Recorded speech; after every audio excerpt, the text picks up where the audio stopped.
Boom, boom, boom. Boom, boom, boom. Hello, hello. Jan Mills Bishop, you're the first one. How are you? This is Kyle Shannon. This is the AI Learning Lab. Hope you're doing well.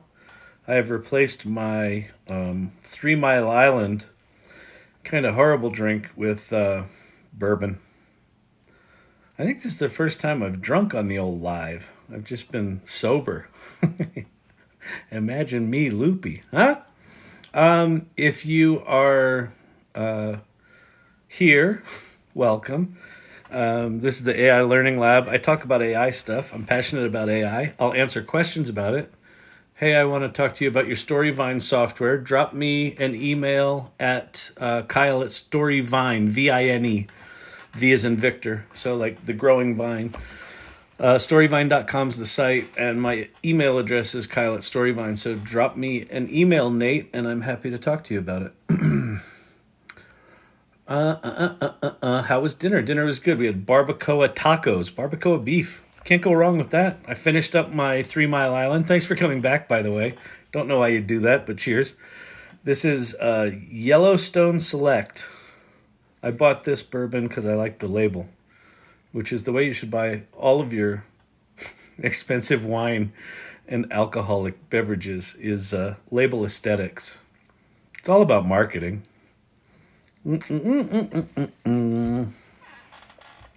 More likes can attract viewers. Yeah, if you wouldn't mind, share this live with your folks.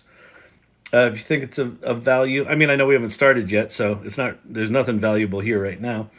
If you're new to AI, feel free to subscribe. The AI Learning Lab, I've got lots of videos on AI, trying to keep up with it.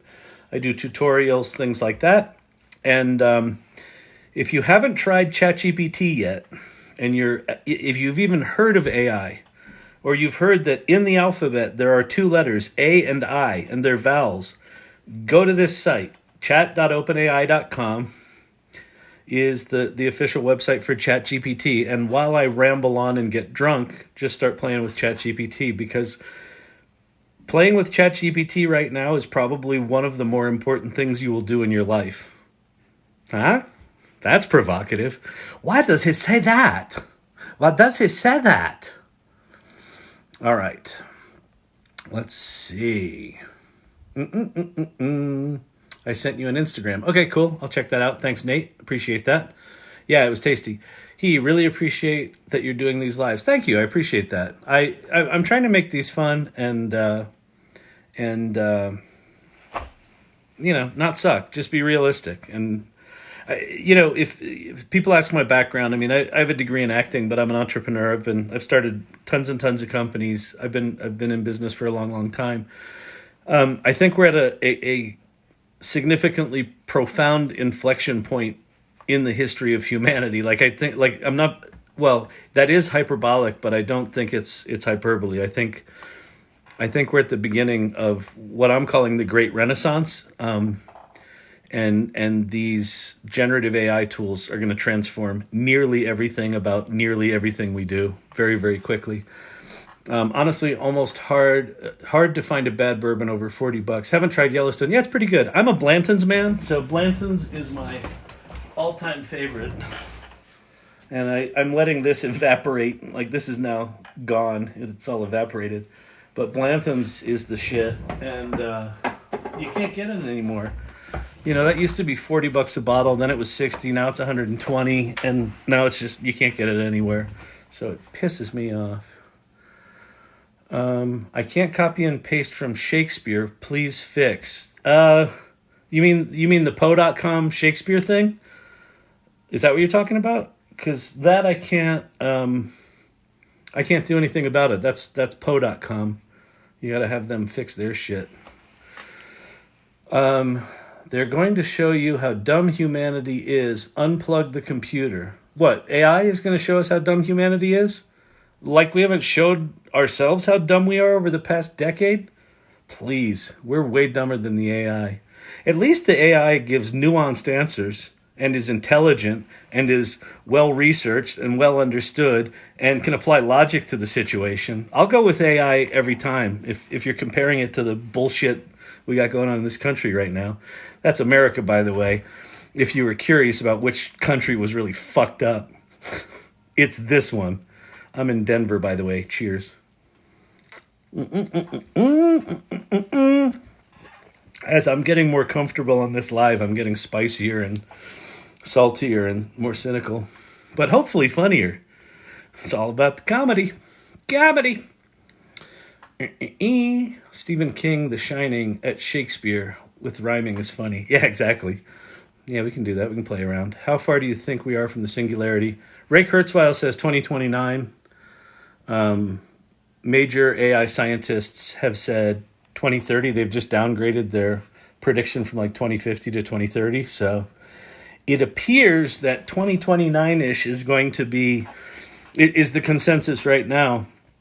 Someone on the live I did just like an hour ago said they think it's going to be within 2 years. I think it's probably going to be between 2 and 4 years. So probably 2027 is my guess. That's the Gen X in you, salty. Bitter? You betcha. Yeah, Gen X, what are you going to do? So politically correct. I know, right? It's not awful. I agree with you. I don't know about what, but thank you. It's good to have agreeers. Oh, oh, yeah, it would have been good. Put stupid hats on me and I'll dance like a monkey. Jesus Christ. I told you I wouldn't twerk, but I'm drinking, so you never know what's going to happen. Hey, everybody, if you're new here, this is the AI Learning Lab. Even though it seems like I'm just an idiot, I do talk a lot about AI. I'm passionate about it. I think it's transformative technology. I think it's super important for everyone possible to get curious about it, start exploring it. And so I'm here. If you've got questions about AI, pop those in the comments. Subscribe to the channel if you want to see when I go live again. Not sure why you would do that. Kevin Vasquez says he wants to come live. I don't know how to do this. I'm gonna let Kevin up here on stage. I think this means he and I can talk and he can ask questions. So let's see if that's the case. Continue to go live together. Dual camera will be turned off. I don't want someone's camera. I just want to be able to hear them. Does anyone know how to do that? I don't know what's going on. All right. I think you're helping a lot of people prep and roll with this next tech-pocalypse. Yeah, well, thank you, Jay. I'm doing what I can. Is it a tech-pocalypse? It's a tech something. It's going to be profound. Techpocalypse kind of implies that it's all going to be bad. I don't think it's all going to be bad, but I think we're going to go through a bad couple of years. I think we're going to go through at least 2 years of really painful disruption. Is VideoVine an app or a web service? It's Storyvine is the name of my company, and it's a subscription. It's a technology platform that we sell as a subscription. It's mostly B2B. Our primary customers in the healthcare and pharma space. So, think big pharma companies wanting to tell patient stories or doctor videos or have their sales rep do personalized video outreach. That's what they use our platform for. So storyvine.com is the platform. If you want to play with it, you can just go play with it. You download Storyvine from the App Store or from Google Play, and we've got free templates in there you can play with, so you can see what the experience is like. It's like Storyvine is kind of like karaoke for storytelling. It's like put your head in the dotted outline and answer a series of questions, and then those go up to the cloud, and 5 minutes later you've got a fully edited video. So that's what the tech is. And it doesn't use AI to do all of that. It uses Aristotle. How far do I think we are from singularity? I just answered that. Let's see. Where can I download ChatGPT? You don't need to download it. Why I have this here, that's the URL for the official site. Point your browser. So if you're on an iPhone, go to Safari or Google. If you're on Android, go to Chrome. Go to Chrome. And go to chat.openai.com. That's the official ChatGPT site. You don't need to download apps for this. You can also go to bing.com, which is GPT-4. You can also go to poe.com, POE.com. And there you can choose from ChatGPT 3.5, 4, Claude Plus, and hopefully Claude 100,000 context window version soon. I'll be keeping the camera off on my end. Okay, let's try Kevin Vasquez. Let's try this. Let's try this. This is the first time I've ever done this. I do this. I'm like an old guy trying to use technology. It's embarrassing. I'm Hey, older Kevin, than you you. there? Yeah, can you hear me? Yeah, how's it going? Good, man. I really enjoy your content here. I've been on TikTok for a couple of years as a musician, and I Oh, think cool. that your channel is really gonna explode as Yeah, you use GPT to better your content. Not that it's thank you. not, not that it's not Yeah. bad now, but I wanted to ask about with Bard and I believe Bing now connecting to the internet. Mhm. Um, how are how are we going to be able to prompt out misinformation, Yeah. things that are untrue when with that kind of a connection? Because I, there's a lot of I, baloney out on the internet. yeah, yeah, no, no, no. I think that within, I don't know, probably within 3 years. I mean, there's going to be a lot of businesses built around verifying accuracy, right? So I think in the next 3 years we'll see a lot of businesses built around it. I actually think it's a potentially really interesting use of blockchain and Web3 and NFTs Yeah, to generate verified content. I think so. One of the things that Bing does that Bard will do once they release it, sort of officially, connected to the web, and the web plug into ChatGPT will do is it will at a minimum provide citations. So when it gives you an answer, like when Bing gives you an answer right now, it provides a bunch of citations of, here's the information we pulled from the internet to generate this answer. So right now, you can manually go to each one of those things that are out on the internet, look at what it pointed you to, and kind of self-verify. So right now, it's kind of a manual hack. My guess is that the next 18 months is going to be historic levels. You know how in the past 3 years we've had like three or four 500-year floods a year in like yeah. all these locations. I think the 2024 election is going to be like a 500-year flood of misinformation. I think it's going to get really bad. And it's going to be really hard to dig through it. And I kind of think we need to go through that pain first before people start taking accuracy and authenticity seriously. So I think there's actually a massive opportunity for people that can play around with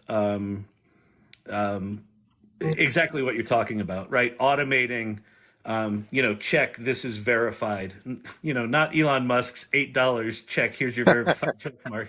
Yeah, Um, kind of like Wikipedia, where they have all the little footnotes, if they do have any, at the mhm. bottom of where they Yeah, get their info from. yeah, and listen, the LLMs are actually going to when they're trained right and they're connected, with plugins correctly, it's going to be relatively easy to to to get an answer from an LLM and run it through like an authenticity verifier first before it presents the answer.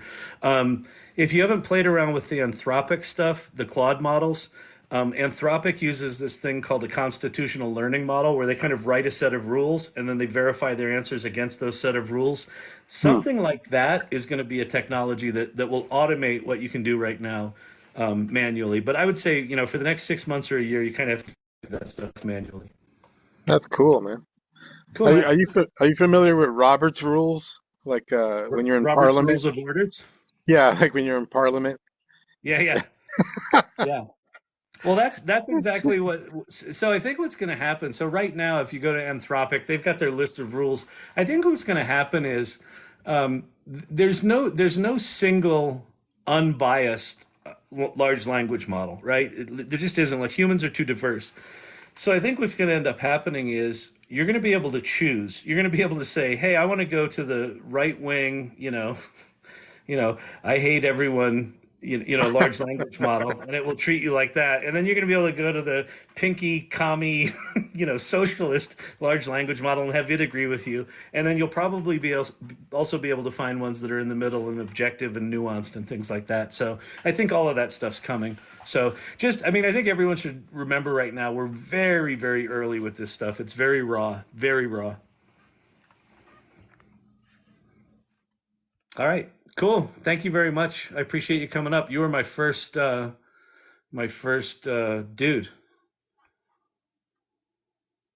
All right. Is everyone still there? Kevin, are you there? Is everyone still there? Am I hung? The guest has gone offline. Okay, cool. All right, great. Thanks, everyone. That was my first talkie person. So if you want to talk, pop up on there, and hopefully that answered your question, Kevin. And I will, if you have questions about AI, ask them. How do I do my dual camera again? Flip camera, mirror video. I don't know how to interact. Lightning Q&A. What's this? My live community. I don't know any of these tools. This is like right now you're watching an old guy try to figure out a shitty interface. What do you like about his channel? He's an idiot. Does anyone know here? Wait. So does anyone know how to turn back on dual after I turned it off? Flip camera. All right. I flipped it, mirror it, gift it, subscription tools. What's that? Sub only chat, sub only live. Like me. You may be. I don't know how to turn my dual cameras back on. God damn it. Does anybody know? What is the dark side of AI? It's going to kill us all. I'll show you the dark side of AI. We'll show you the Boston Dynamics. The Boston Dynamics. They just put ChatGPT in one of those robot dogs and it talks to a dude. That's fucking scary because it looks enough like Terminator movies that you're like, oh shit, we're there. Like this isn't sci-fi anymore. Settings. Oh, good God, TikTok. Fucking get an interface designer. It's honest to God, it's just like they're like, I know, here's 38 more features. Stick those in the corner. All right. I might accidentally hang up on you. Real-time performance. All right. All right. I guess you're not looking at my screen. I guess I'll just flip it around. But this is making me cranky because I like having my two things there. All right. If you're new to AI, wait, how do I flip my camera? God damn it.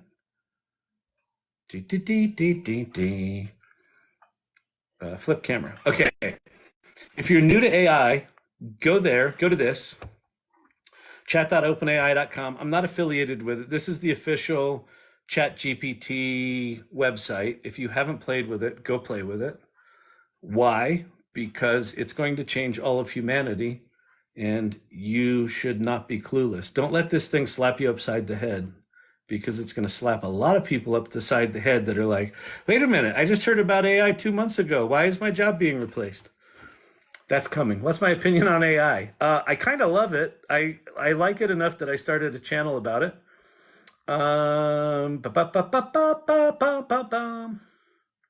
Sage on Poe is great. That's cool. Sage is that their model? I think that's OpenAI's model on Poe. So if you want to play with multiple large language models, go to Poe.com or download the Poe app or drink bourbon.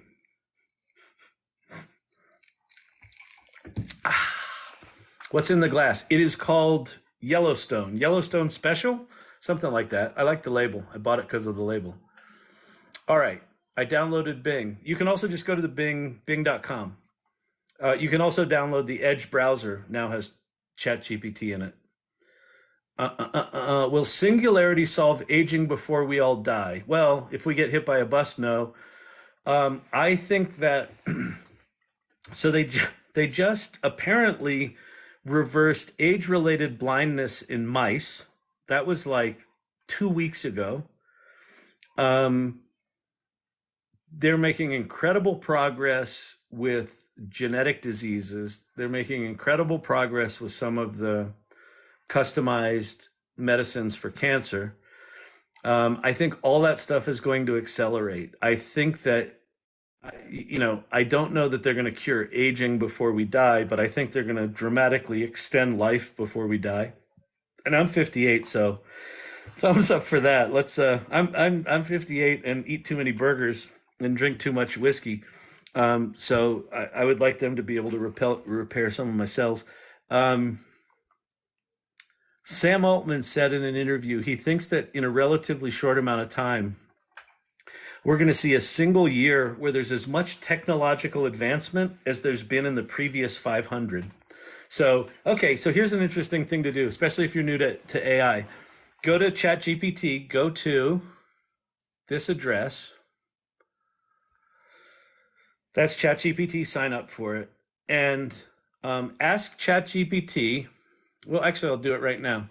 Ask ChatGPT this question. Say, wait, that's the plugin store. So we're going to go to GPT-4, and I'm going to say, act as a scientific historian. Why am I saying this? Historian? Because when you tell ChatGPT to act a certain way, it narrows what's called the latent space. It narrows the world that it will be searching for. So act as a scientific historian. Give me a bulleted list of the most significant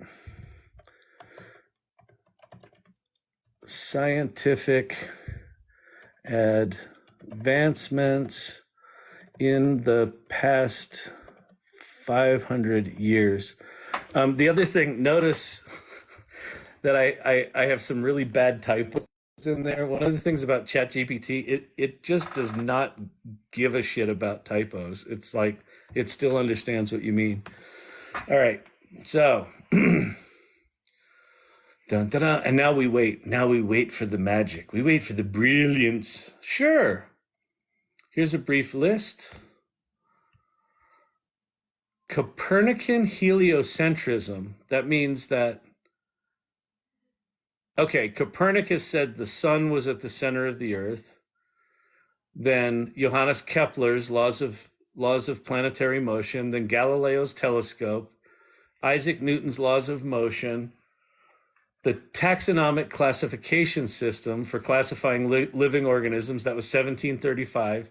The James Watt steam engine, Charles Darwin's theory of evolution and natural selection or binatural selection, Mendel's laws of inheritance, the P stuff, right? He looked up, sort of genetics, Maxwell's equations, Einstein's theory of relativity, quantum mechanics, discovery of DNA structure, 1953, Human Genome Project.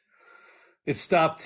So, give me 19th and 20th century detailed science and industrial advancements. And so now it's going to do a bunch of those. Steam engine.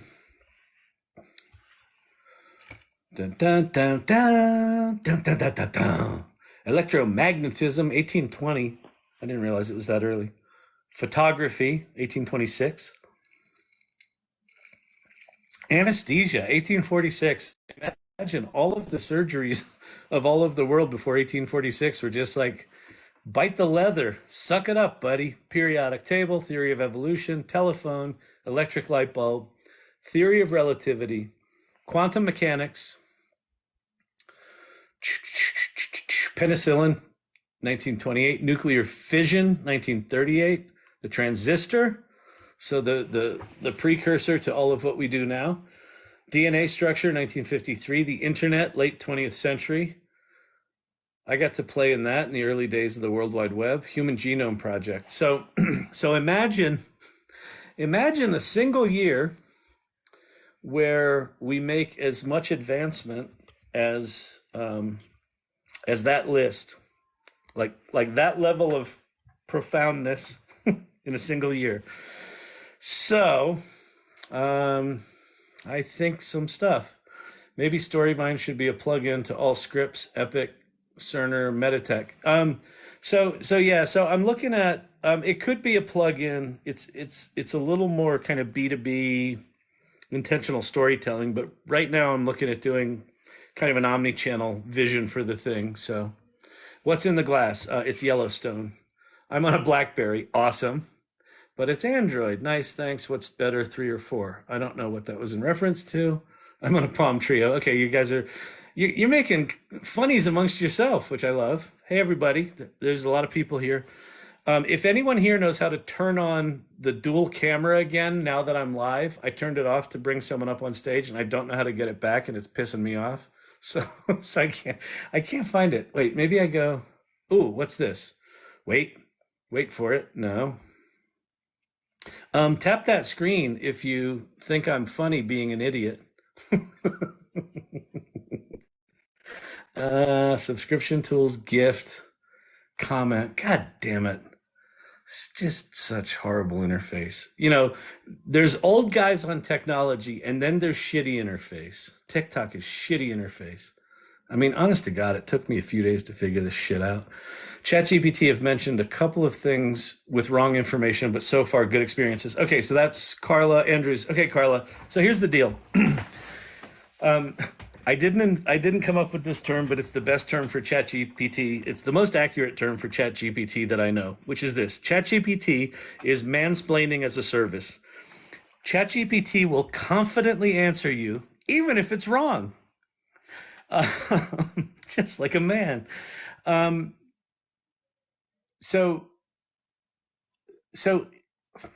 the way this technology works, it's a probability engine. It literally has no concept of what it's actually answering. It knows what words it should put there, but it's got no comprehension of them. And there's no system to check the answers against reality. That will come. There's companies that are, spending a lot of money to build systems like that. If you're doing creative writing, that kind of accuracy doesn't matter. If you are doing research, that kind of accuracy is really important. So I would encourage you to use, if you're doing research, use things like Bing, which is connected to the internet and provides citations that you can self-check. And just be careful with it. Just be careful with it, because it will absolutely lie to you. And in such a confident way that you're like, well, of course that's reality. Like if it's on the internet, it must be true. Where can I get GPT-4 without the waiting list? Bing.com is based on GPT-4. Poe.com, you can do, I think it's like 10 calls a day to GPT-4. You can pay for ChatGPT. And then I'm trying to think what else. There's probably some other things out there that have access to it. What's your opinion on AI? I like it. Can AI fact check other AI? Yes, and I think that there will be very sophisticated systems coming soon that do that. Will AI ever be able to handle the grunt office work? So here's the deal. In the next decade, how about like in the next month? Seriously. So I did a video on this. Where do I have the data? Well, I don't know. Okay.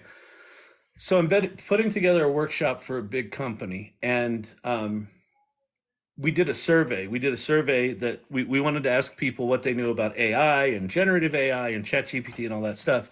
So we did a survey, and the survey came back, and like 25 people responded to it, which is great. But they were very verbose. Like they had lots of opinions. And so I looked at this spreadsheet, and having ADHD in a lovely manifestation, I have an incredibly quick brain, but when I see something like a 25-person survey response with a lot of data in it with like 10 different questions, my brain explodes and I don't want to deal with life.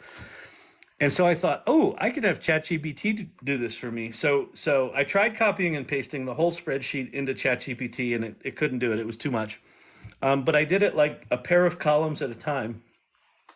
And I literally copied and pasted the survey data into ChatGPT, and then I told it to, tell me what the answers were, what percentage, how many people answered each of the questions, what were the themes and what they said, and have it give me recommendations. So it did analysis of that spreadsheet incredibly quick. So if you're not using GPT right now to solve problems within your business, just start doing it. Just start playing. Go to, I wish I had my dual camera. I'm really cranky about this right now. If anyone can figure this out, go to that address. I don't get paid by them. I have to keep saying that because someone's like, oh, he's getting a kickback from them. Because apparently people are bitter if you make money. I'm not making money on this, by the way. Go to that address, chat.openai.com, and just take a problem from today, from work from today, and rather than you writing it or you doing it, have ChatGPT do it. It will change. It will. Your brain will part. Your skull will part. Your brain will go squit. So AI will handle the grunt office work this year. Absolutely, I promise. And I think one of the things I'm most excited about AI is that I think that, so here's the thing, we get to choose where we point these tools. And where I want to point these tools is all the low level, repetitive, soul crushing, shitty work that doesn't let me operate at my highest level. My experience with these generative AI tools is that I'm operating at a much higher creative and sort of productivity level than I ever have in my life because it's doing the shit work. You call it grunt work. I call it shit work. Let's call the whole thing off. that was a theater reference. You see how I did that? I pulled my acting degree right in there with my computer science fakery. I think those will be big jobs soon, auditors of AI. Yeah, I don't think there will be human auditors of AI. I think the big job will be building the systems that audit AI. But yes, I agree. Am I real or AI fake? I don't know. I think you have to ask yourself, if you were going to make a synthesized human, would this be it? I don't think so. But I could be GPT-5. Bum, bum, bum, bum, bum, bum. What is the dark side of AI? It kills our children. I've been in AI since 1989. I've got some friends. So Polly Pureheart, nice to meet you. I've got a friend, Richard Boyd, who's been in it for a long time. That and 3D simulation. And I can only imagine, like there's got to be this bittersweet thing. If you've been in AI that long, there's got to be this bittersweet thing of finally people see what the fuck I've been talking about for a couple of decades. And then this other thing about really, like, it's ChatGPT that did it, that stupid fucking chatbot. That's the thing. But indeed, that's the thing. Like, GPT-3 was out for what, a year and a half before ChatGPT was just sort of put together in 2 weeks and then got to 100 million users in 6 weeks. It's just we're just at a remarkable time. I mean, we're absolutely at an inflection point and a tipping point. So, but anyway, if you've been in it for that long, like people that have been in this for a long time, I have such deep respect for them because this is as flippant as I am about the technology.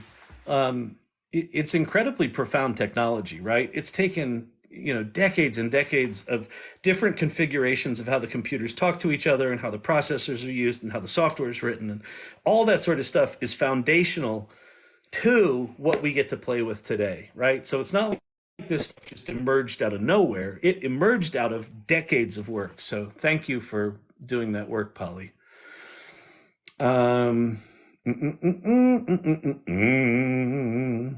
All right.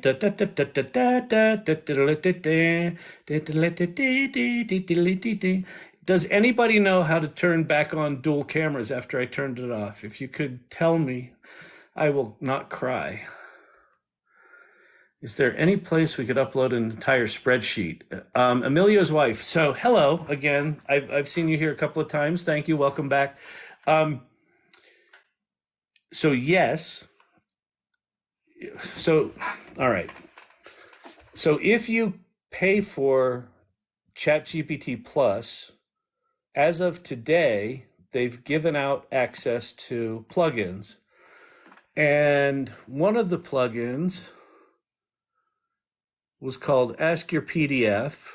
And then there's another one called Chat with Your PDF. And then what I don't have access to, but is coming, is a thing called Code Interpreter.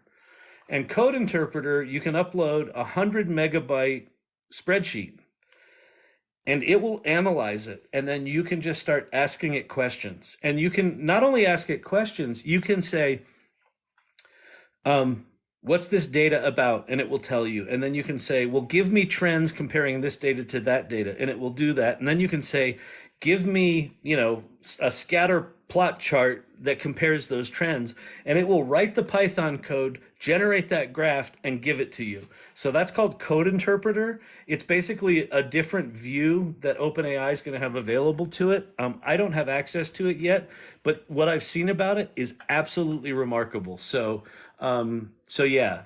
So, but with the plugins and those upload your PDF, you can probably just upload a PDF of a spreadsheet and it will know the stuff. I mean, just copying and pasting text out of a spreadsheet, it can analyze all that.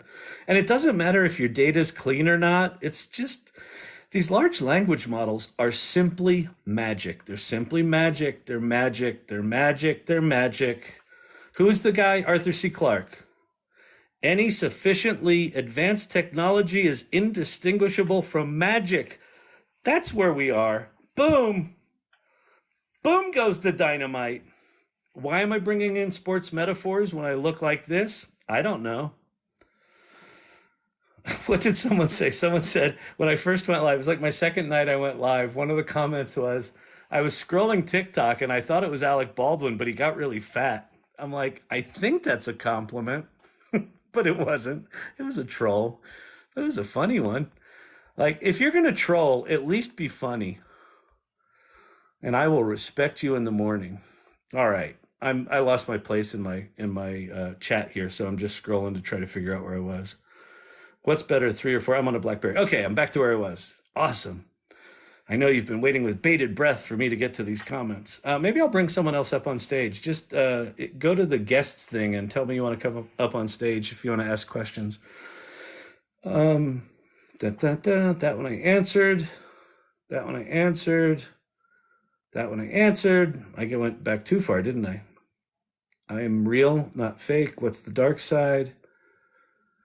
Is it worth it to subscribe or just play around with Midjourney? If you need to do any kind of images, like all of the images lately on my newsletter, Everyday AI,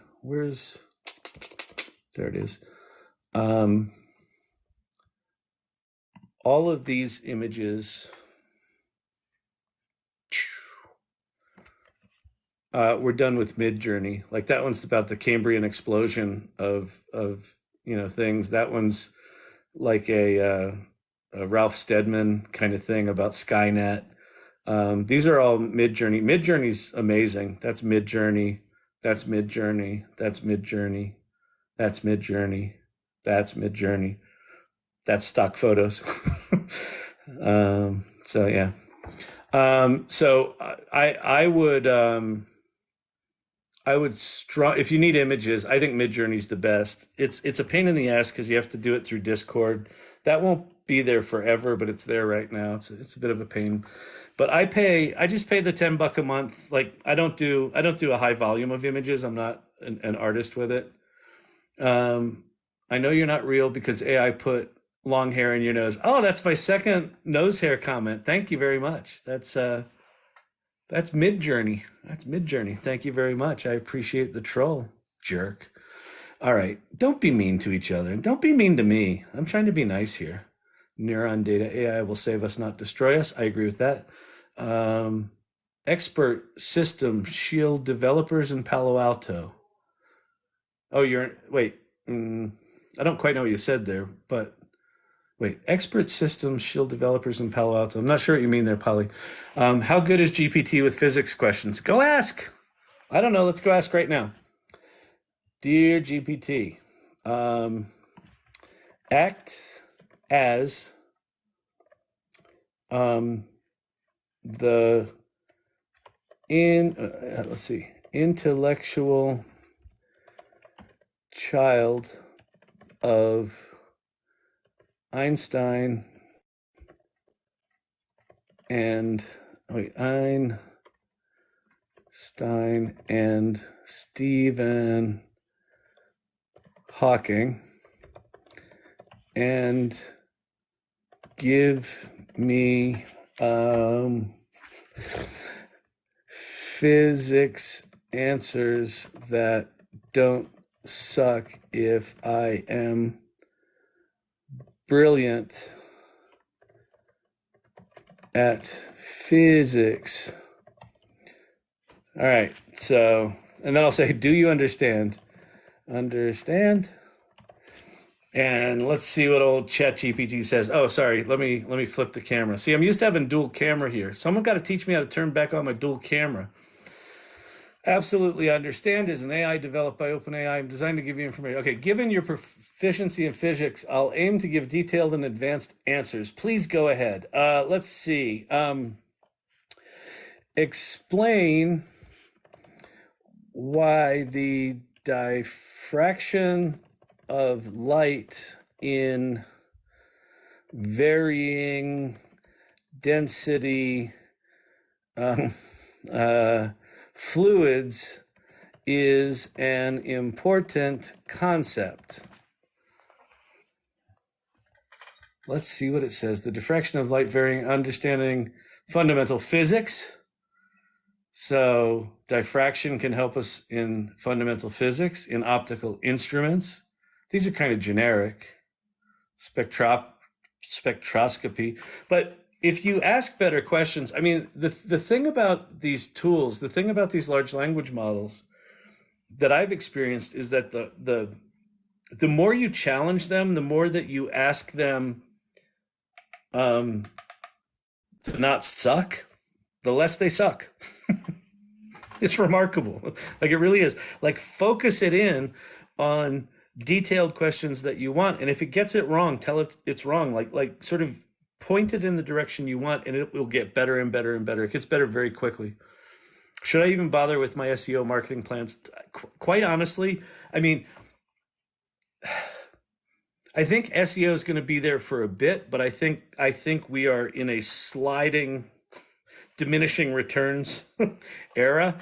And you know, even Google to some degree is fucked on this because they just announced their new search engine 2.0, right? Which, because they would not have invented search engine 2.0 had ChatGPT not come along, because search engine 1.0 they had 92% market share. They didn't need to do shit. And then ChatGPT just, you know, kicked them in the you know what's. And so their new search is providing like a Bard, like a GPT like answer at the beginning of search. So if it gives you the answer and you don't have to click on all the links, they're not going to make money.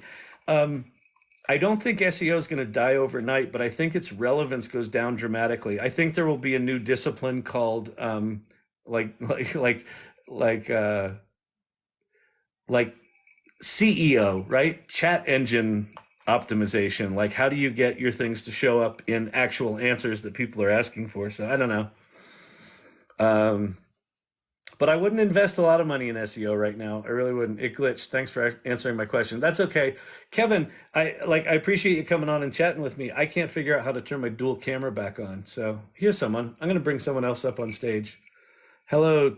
What was your name? Takio? I don't know. Are you there? To Kenya? Hey, yeah, we are here. Hi.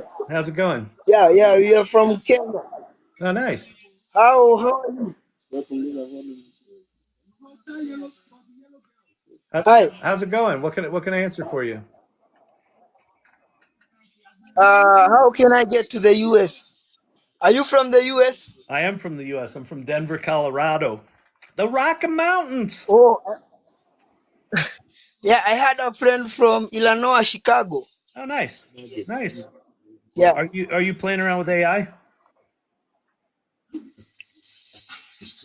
No, no.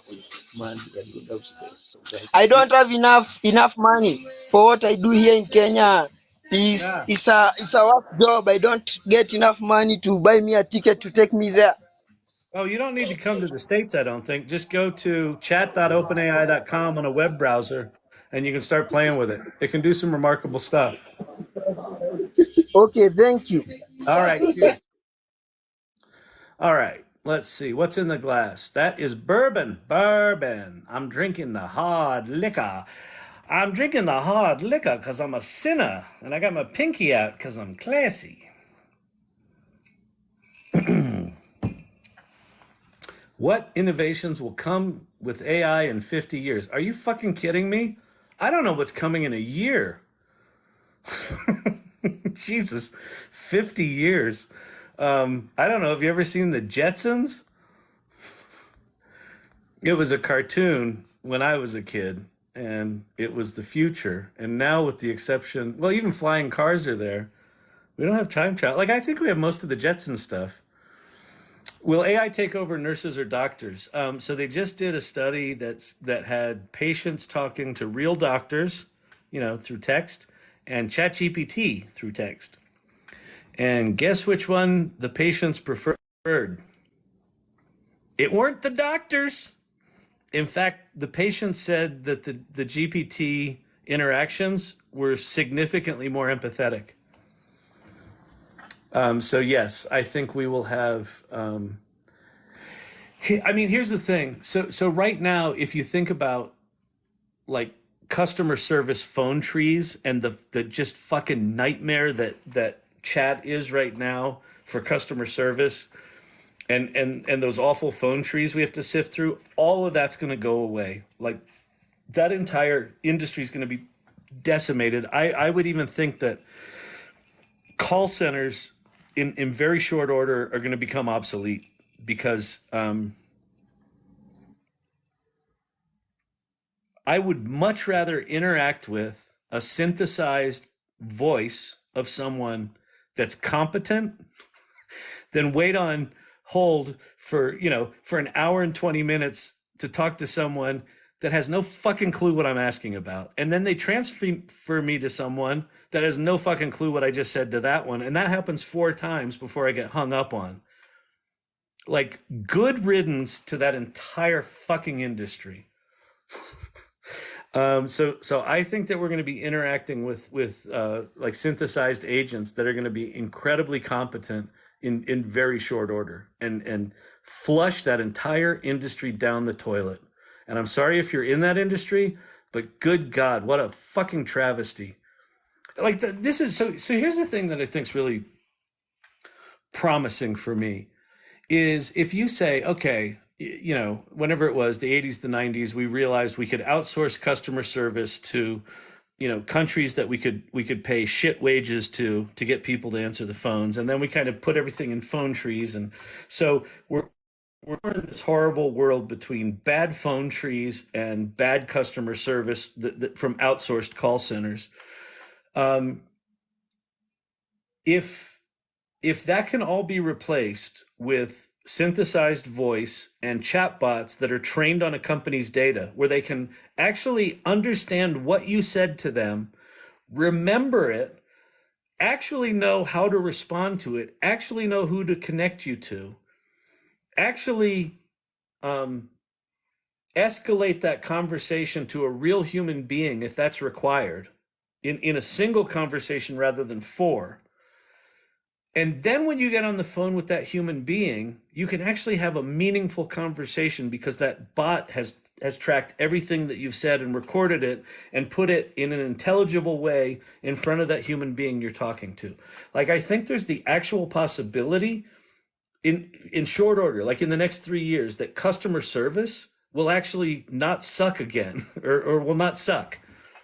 Like, that's a possibility. Holy crap. I mean, I don't know how many hours you've spent on your life on hold and then, smashing the phone into the desk after talking to the person or getting hung up on the third time. Like, imagine if that shit just goes away. Our quality of life just went up by 20%. Sometimes I marvel at how bitter I am, but what are you going to do?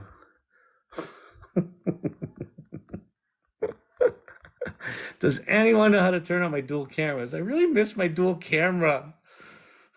Makes me sad. I lost my place again. What news sources do you recommend? Reddit's ChatGPT is good. Yeah, I think Reddit's good. I check. I follow people I trust on Twitter. Like, one trick that I learned on Twitter is you find someone that you like that's good with AI news, and then you go follow who they follow. So I've done that, and it's made my Twitter feed really good. And then I'll go watch YouTube. YouTube tends to be about a week behind, and then you get, kind of the AI bros that are like, I bet you didn't know ChatGPT could do this. You type in words and it gives you an answer. So you got to sift through some of that shit. But some of the YouTube stuff's good. If you can find, like, Matt Wolf's pretty good. David Shapiro, if you're geeky and if you really want to dig into AGI and true intelligence, David Shapiro on YouTube's really, really good. Bum, bum, bum, bum, bum, bum. Why is GPT-4 not available in South Africa and only normal ChatGPT is available? I do not know. I assume it's a government thing, but I have no clue. Is it still acting as historian on the second prompt since you didn't tell it? Oh yeah, okay. So up here. So let's see. One of the important concepts with ChatGPT is that it does have memory. Now it's kind of a sliding window of 4,000 tokens or 3,000 words. So it can forget stuff that sort of falls off the top as you're scrolling down. But so I just asked it to tell me what were things that light diffraction, I don't know, in density of fluids was an important concept. So it gave me 6 different answers. So I can now say, please give me the important formulas or equations, not formulas, the important equations for, oh shit, god damn it, I need my dual camera, people. I thought I told you this already. So please give me important equations for number 3.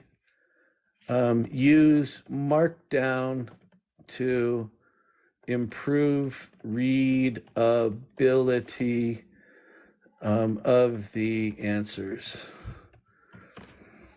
And so now we're going to go look at this. Sure, here's some important questions related to, or equations related to spectroscopy. So it's giving data, it's giving equations in code. So wave number, wavelength relation. The wave number V is the reciprocal of the wavelength, whatever that thing is, lambda. I don't know my sorry, I don't know my physics symbols. I have a degree in acting, so sue me.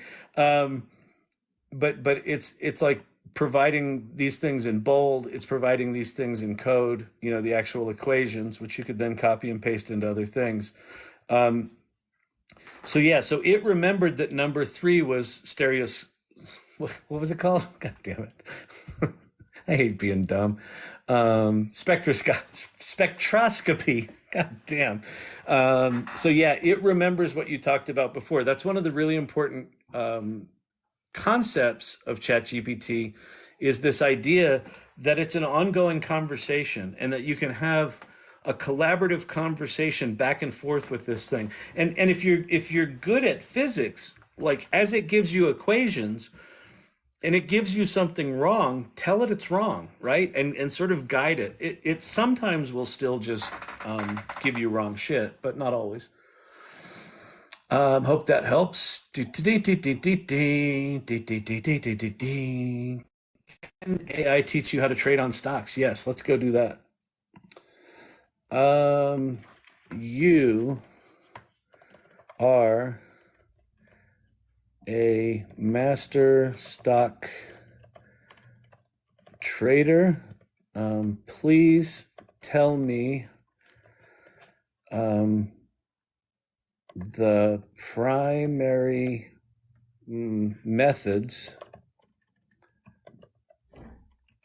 that stock predictions are made using bots. Gotta switch my camera so you can see this. Technical analysis is explaining what technical analysis is. Fundamental analysis, right? It's explaining what that is. Sentiment analysis, right? It's all the stuff we've heard. Machine learning. Oh, now we're getting into the AI stuff.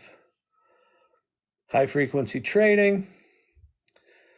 All right, I'm going to say stop generating because I don't really care. Okay, now I'm going to say if I want to make a bot, which websites allow me to do that? And again, this will be up to 2020, September 2021. Oh, wait, it actually just pulled in Zapier.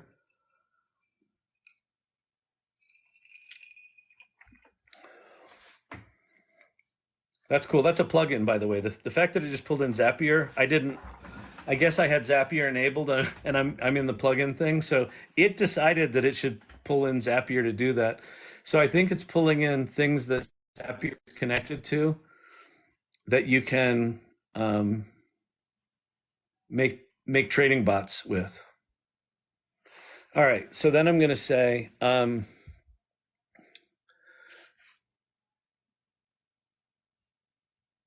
yeah, I've never really used the Zapier plugin. That's really interesting that it did that. Okay, so I'm going to say,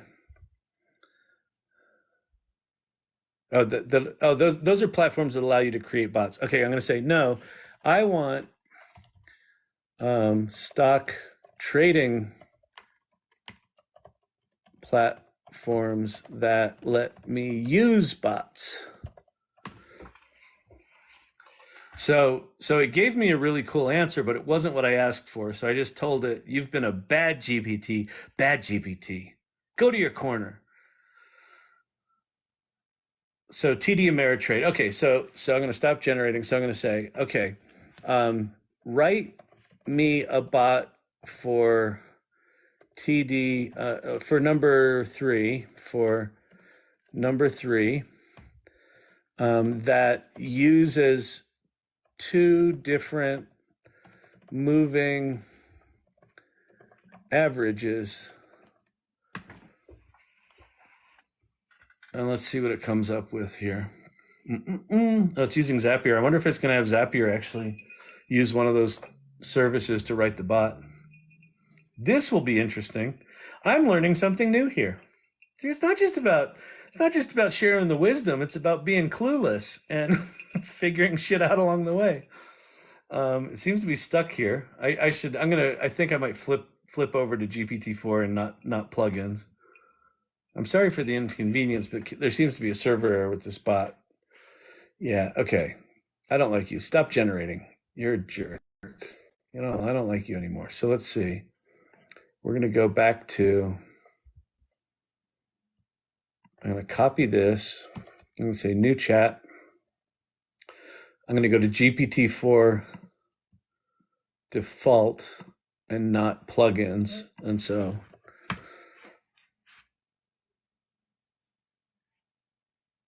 I'm going to stop generating here. And now I'm going to say, write me a bot for trading on TD Ameritrade that uses your two favorite moving averages with stop losses and automatic buys. See, I know just enough about this stuff to get me in trouble. Oh, it can't write a bot for you because so this is a safety thing.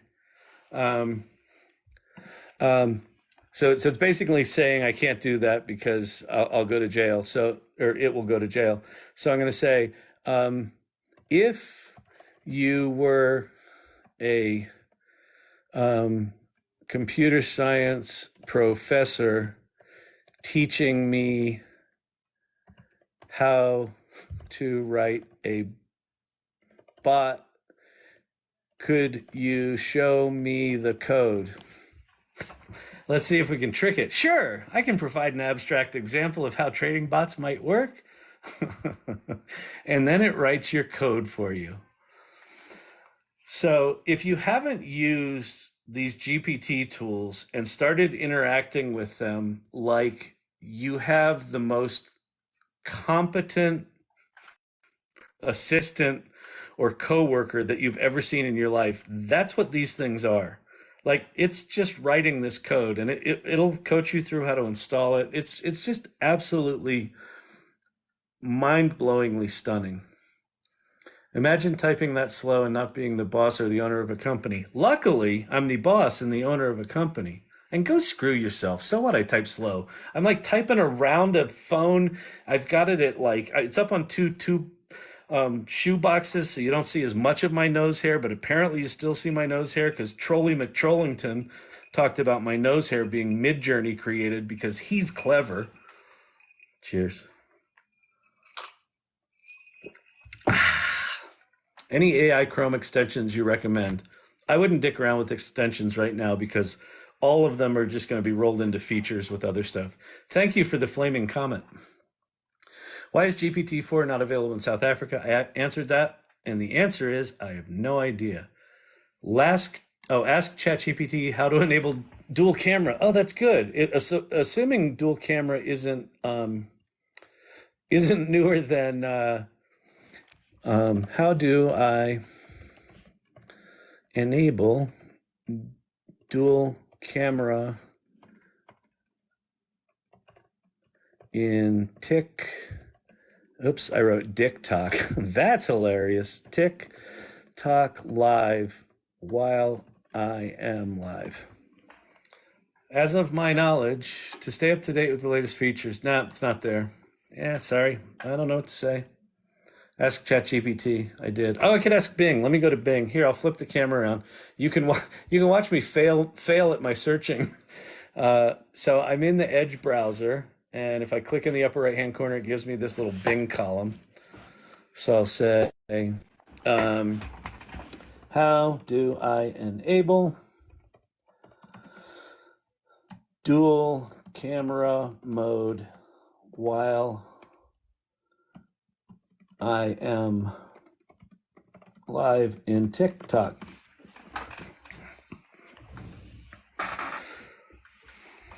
So Bing is connected. So Bing is built on GPT-4 and it's connected to the internet. To enable dual camera mode while you're live in TikTok, dual lives, you need to check if your device inputs. If your device supports it, you can give your camera permission. Okay, I've done all that. You can also add filters and props while you're live. Okay, but where is the feature? I can't find it.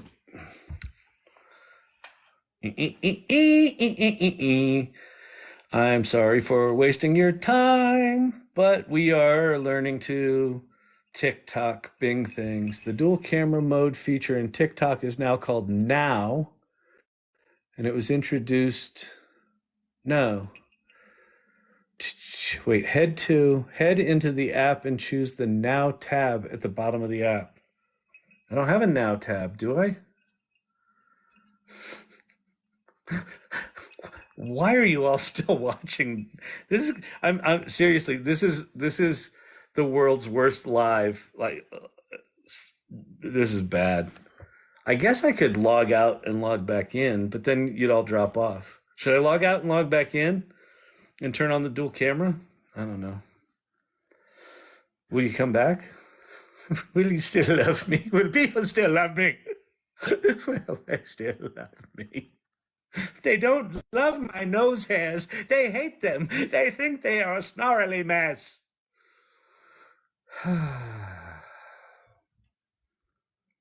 Bard or ChatGPT? ChatGPT. Bard is behind. Google is struggling to catch up, but they have more money than God. So we'll see, won't we? What about the best one to ask to help with resumes? ChatGPT, man. So I did this. So just copy and paste your LinkedIn profile and then copy and paste in a job description and then have it write your resume and say use Markdown to make it look good and it will format it for you. And then just copy and paste that shit into Word or Docs or whatever. What about the best one to, that was the resume one, to do research in a scientific experiment. It's designed to have wrong answers, so accuracy is only important in a controlled environment. Yeah, correct. Like if you're doing creative writing, you don't need accuracy. If you use the Google Play or the OpenAI Playground, so platform.openai.com/playground, the developers playground, you can turn down the temperature to 0. But also, if you go to bing.com, this is interesting. Let me flip my camera here. If you go to bing.com, so when you go to Bing, it says, ask me anything. And then up here, right next to Microsoft Bing, it says chat. You click on chat and it gives you a chat window. So this is essentially GPT-4. And then you see there's 3 options here: more creative, more balanced, and more precise. This is essentially Microsoft allowing you to dial up and down creativity or accuracy. So Bing allows you to have something that is, kind of closer to what you're asking for. It's also connected to the internet, so it provides citations. You can also use the term limit prose, and it will give you more direct answers and less flowery answers. In 2 months, much good advice from today will be outdated. Correct. That's why if anyone tells you they are an expert today, including myself, look at them like this. Nah, I don't think so. No, you're not an expert. No. I'm a prompt engineer expert. Okay, you are, like, for today, but 2 months from now, that shit will be obsolete. So don't pay for those classes. Just start learning this stuff. Start playing. Do you think ChatGPT is good for English learners? I think it's fucking brilliant for any sort of linguistic gymnastics and translation. It's fucking remarkable. So yeah, have it. Start interacting with it. In fact, if you go to, God damn it, this dual camera thing is pissing me off. It's making me cranky. Okay, go to prompt.chat. What did I do? Prompt. Did I spell that wrong?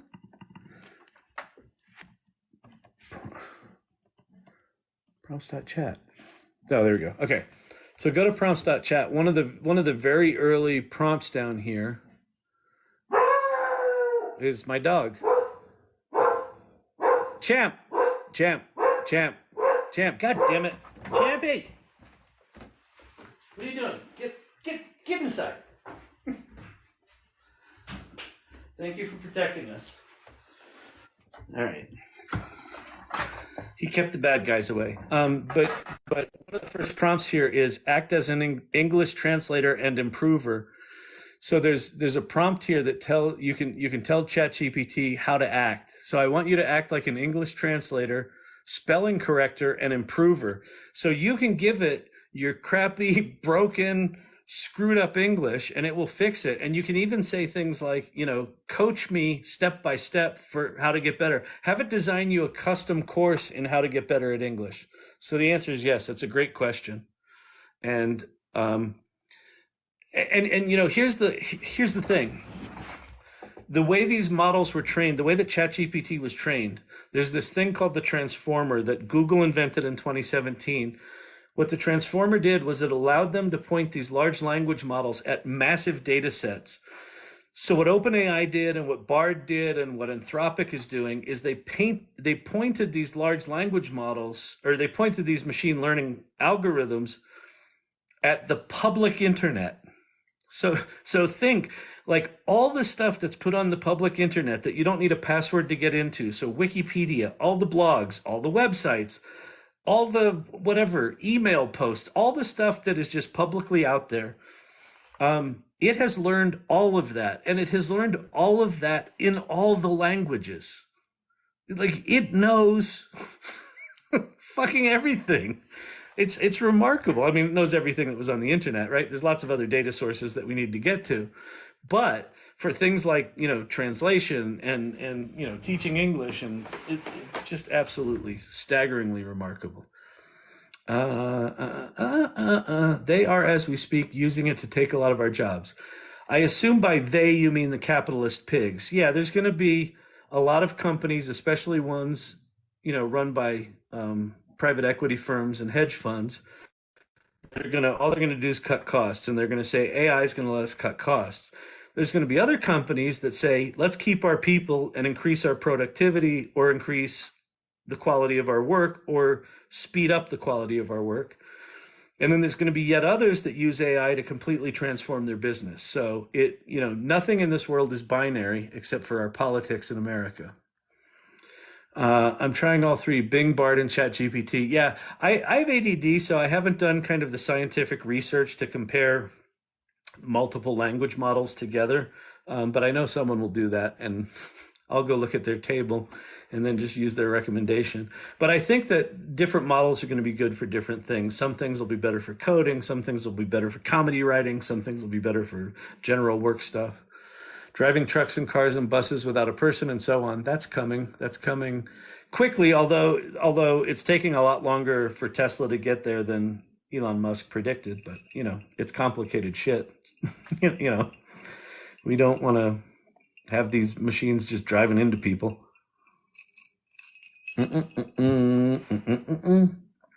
AI will take over some medical professions, radiologists being one. Yeah, I think, I don't know that it's going to take over. I think it's certainly going to augment. I think a combination of human experts and these expert systems, giving them superpowers is going to make them better doctors. And I also think that the AI is it is counterintuitively going to be a really good empathy coach for doctors with shitty bedside manner.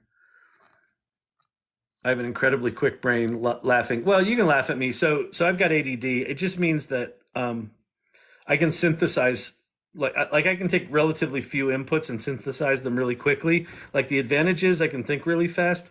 The disadvantages, I can't, focus or get shit done. So the executive function part of my brain is essentially shut down. So, but I appreciate the trolling. What innovations will come in 50 years? So I'm kind of made fun of that comment before. I think that the changes in 50 years are going to be so profound that the world's going to be unrecognizable. But I do think that a lot of the complexity of the world today will be non-existent. A lot of our economy today is based on complex systems, and some of them purposefully complex, right? So health insurance. Why do they give you a 180-page legalese document that is your policy? Because they don't want you to fucking read it, because they don't want to pay you any money. And if you could actually figure it out, they'd have to pay you money. So they make this thing purposefully complex, right? Well, AI is going to simplify all that shit. So if you take every complex system in the world and say, what if it weren't complicated? That's the future we're living into. And for me, it kind of looks like humans re-engage, humans operate at a higher cognitive, creative, and empathetic level, and we reconnect as humans. So I think in 50 years, if we're not idiots and let this stuff kill us, then I think there is a very positive future where all of the complexity of the world gets automated and we get to hang out and do cool shit together and, talk about those weird years when we hated each other.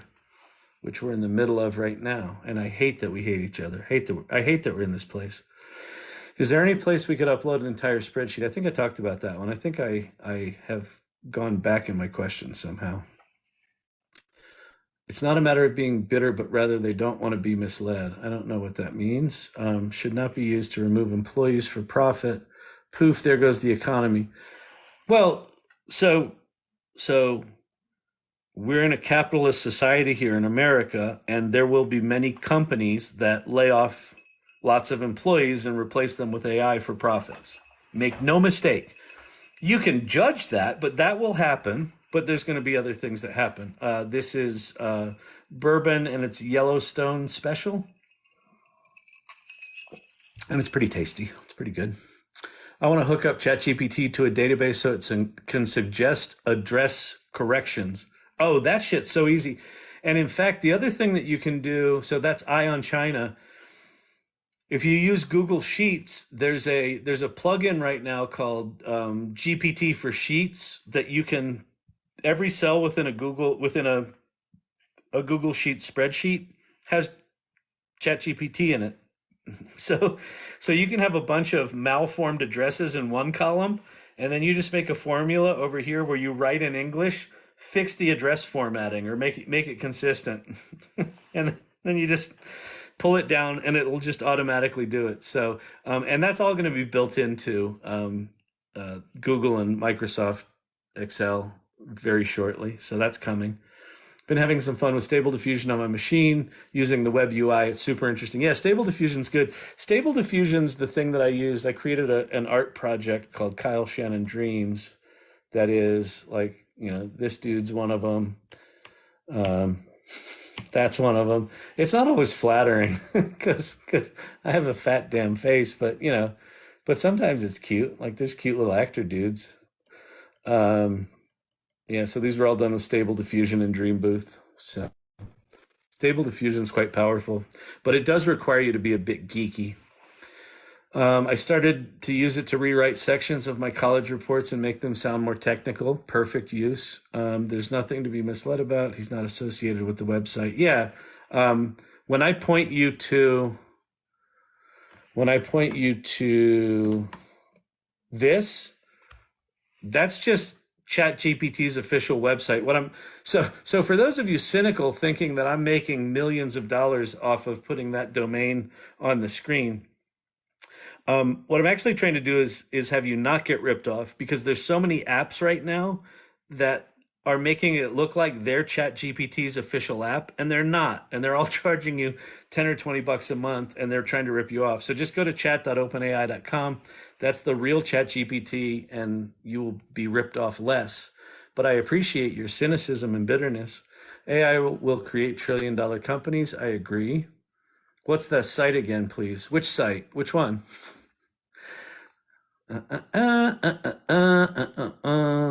Thoughts on AI in nursing and healthcare? I think it's going to have a profound impact. It's super exciting. It is super exciting. What do you think AI will do for gaming? I think it will upend the gaming industry. I think it will upend AAA gaming. So imagine, if you will, and I don't, because I have ADD, I don't have super good bookmarks, so I can't just jump to it. But there's a bunch of tools out there. We've covered some of them in the newsletter. Right now, there are tools out there where you can just type in the description of a world and it generates the world and you can start walking through it. So we're not far from, and by not far from, like probably 2 to 3 years from being able to describe a game and start playing it, and it will be AAA quality graphics, characters, and gameplay mechanics. So what will that do to 500 3D artists and 200 engineers, or whatever the ratio is, of AAA gaming studios that are cranking out these worlds and cranking out these mechanics and cranking out these NPCs and manually doing all this stuff?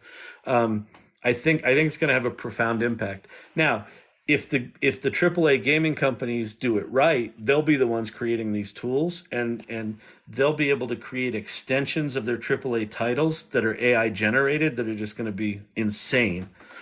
But I think what's likely going to happen is there's a bunch of AAA game companies that will hold on for dear life to their business model and how they've done things for 20 or 30 years, and they're going to get their asses handed to them by a couple of snot-nosed little teenagers in mama's basement that come up with a system that absolutely destroys their market.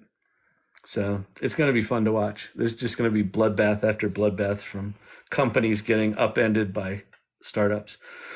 These bots are not just confined in what people use them for. I think I agree with that. How to make $1,000 in a week with AI.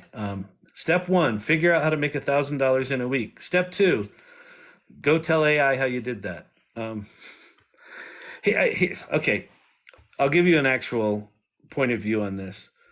Anyone that tells you can make money with ChatGPT or you can make money with AI are being disingenuous. How you make money in the world is you solve a problem and you solve it well enough that someone's willing to pay you for the solution, right? You make a product that you sell, or you make a solution that makes someone's life easier, or you create a copywriting service that writes their shit better. Now, you can use AI to do any of that. So what I would say is start with the problem. Start with something you know something about. Start with something where you understand who the target audience is. Figure out what problems they have. Learn AI well enough to understand how you might use AI to solve that problem, and then go solve the problem with AI. So, but it's no different than if you used Photoshop to solve that problem, or Google to solve that problem, or search engine optimization, or writing code, or writing a better spreadsheet, right? All of the things are just tools. The solution that solves someone's problem enough that they're willing to pay for it, that's how you make $1,000 in a week. Go make one of those. Go solve a problem. Now, the nice thing about AI is it can accelerate that. It can tell you how to solve the problem. So it can give you a leg up, but ultimately you need to think about who's willing to write a check for the thing that I want to sell, and then go solve that problem. Thoughts on Google's AI guy leaving? So there's a guy named Geoffrey Hinton. He's also called the godfather of AI, who just left Google this last week. He left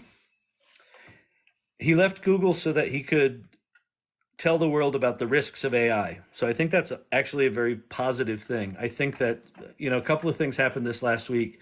The CEOs of Microsoft, Google, OpenAI, and Anthropic were at the White House. I think that's a good step. They need people that actually know what the fuck they're talking about with AI, talking to the highest levels of government. A guy like Geoffrey Hinton, by leaving Google, he made it clear that he's not leaving Google because Google's doing anything wrong. He made it clear that he's leaving Google because he understands that if he's being paid by Google and he says something about AI in general that threatens their business model in some way, that would be a compromising position for him, either as an employee or, a conflict of interest. So he left out of a sense of integrity. The other reason that he left is he said, we've accomplished in 5 years what he thought we would take 30 to 50 years to get to.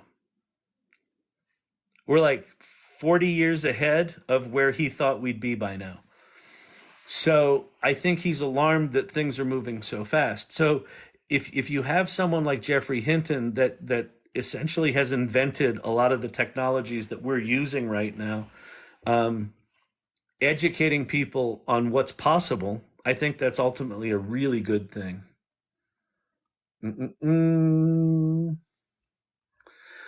What's your opinion on Dr. Gupta? Is the future of healthcare, or is it or a dangerous direction? AI is absolutely the future of healthcare. It's going to cure diseases. It's going to change how we practice medicine.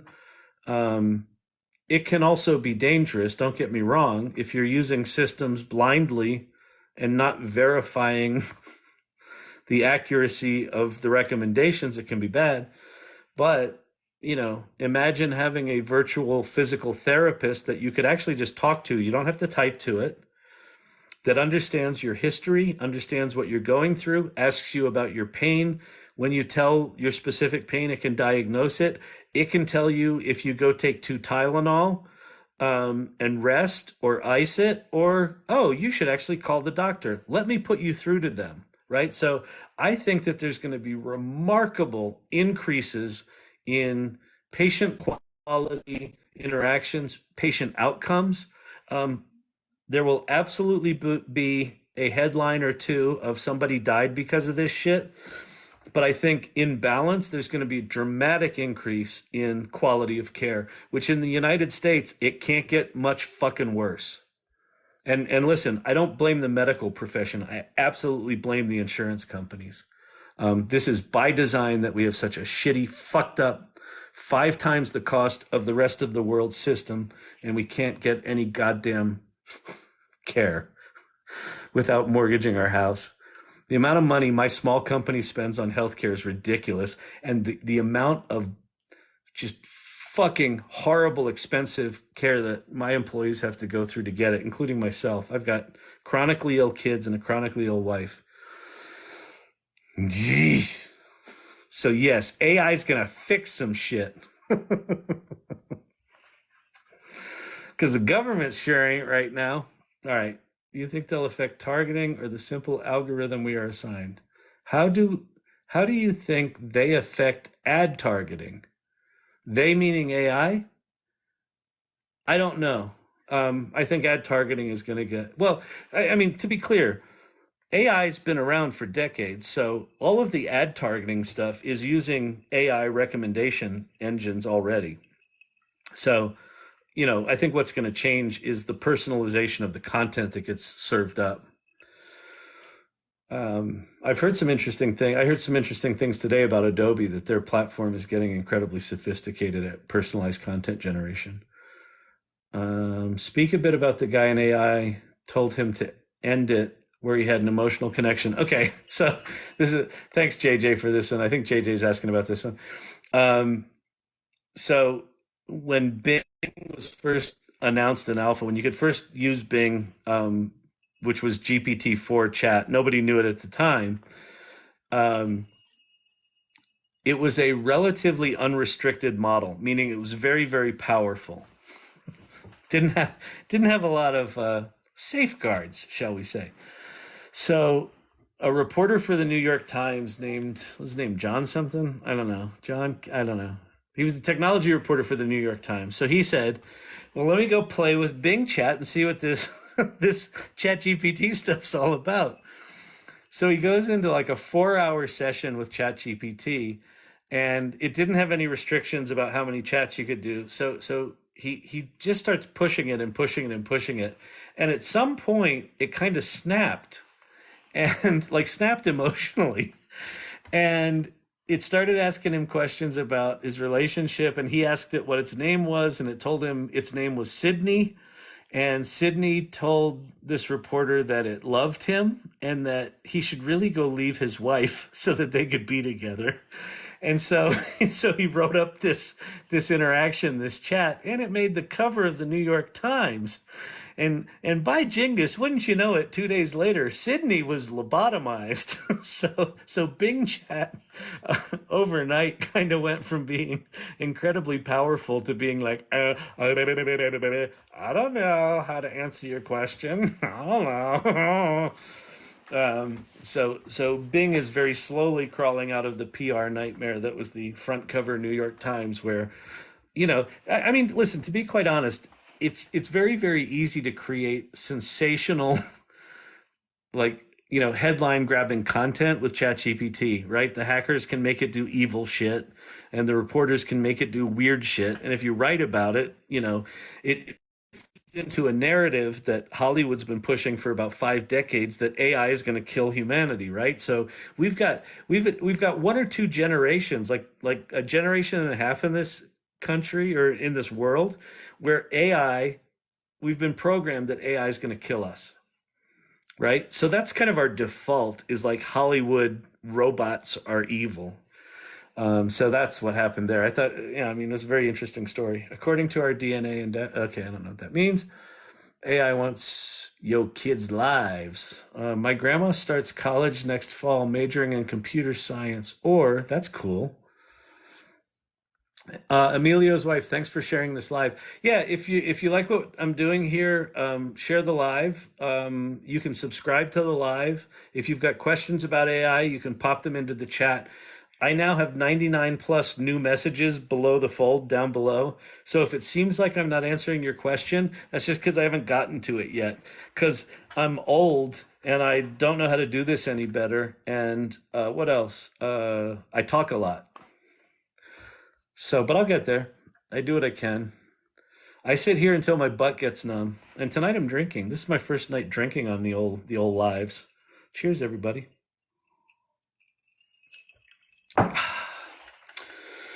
The future of healthcare will have less human errors and results will be quicker. I agree. LLMs are great, but profitable applications of it are not obvious as the evangelists suggest. I don't know. You roll these large language models into Office 365, you're going to get a bunch of people that jump ship from the free Office products to go back to Microsoft. I mean, listen, I'm a card-carrying Microsoft hater. I've been an Apple fanboy for fucking decades. My first Mac was a 512 KE in 1985. I have hated Microsoft for fucking ever. 5 months ago, I switched my default browser to Edge, and I changed my default search engine to Bing. If you had told me that any time in my life I would be using a Microsoft browser and a Microsoft search engine as my defaults, I'd have told you were smoking crack. So I would not underestimate when you take tools this powerful and you tightly integrate them throughout the Microsoft ecosystem, they are going to make money hands over fist. Here's an interesting stat I heard. Every percentage point gain for Microsoft search is $1 billion in annual revenue. I think they were at 4%. Google was at like 92 or 94% as of November 30th, 2022. Every point is $2 billion in revenue for Microsoft if they get, that much more search traffic. So within the big companies, I think there's lots of money to be made. If what you're talking about here is it's going to be tough to make money for startups and small companies and things like that, it's going to be a struggle for everyone.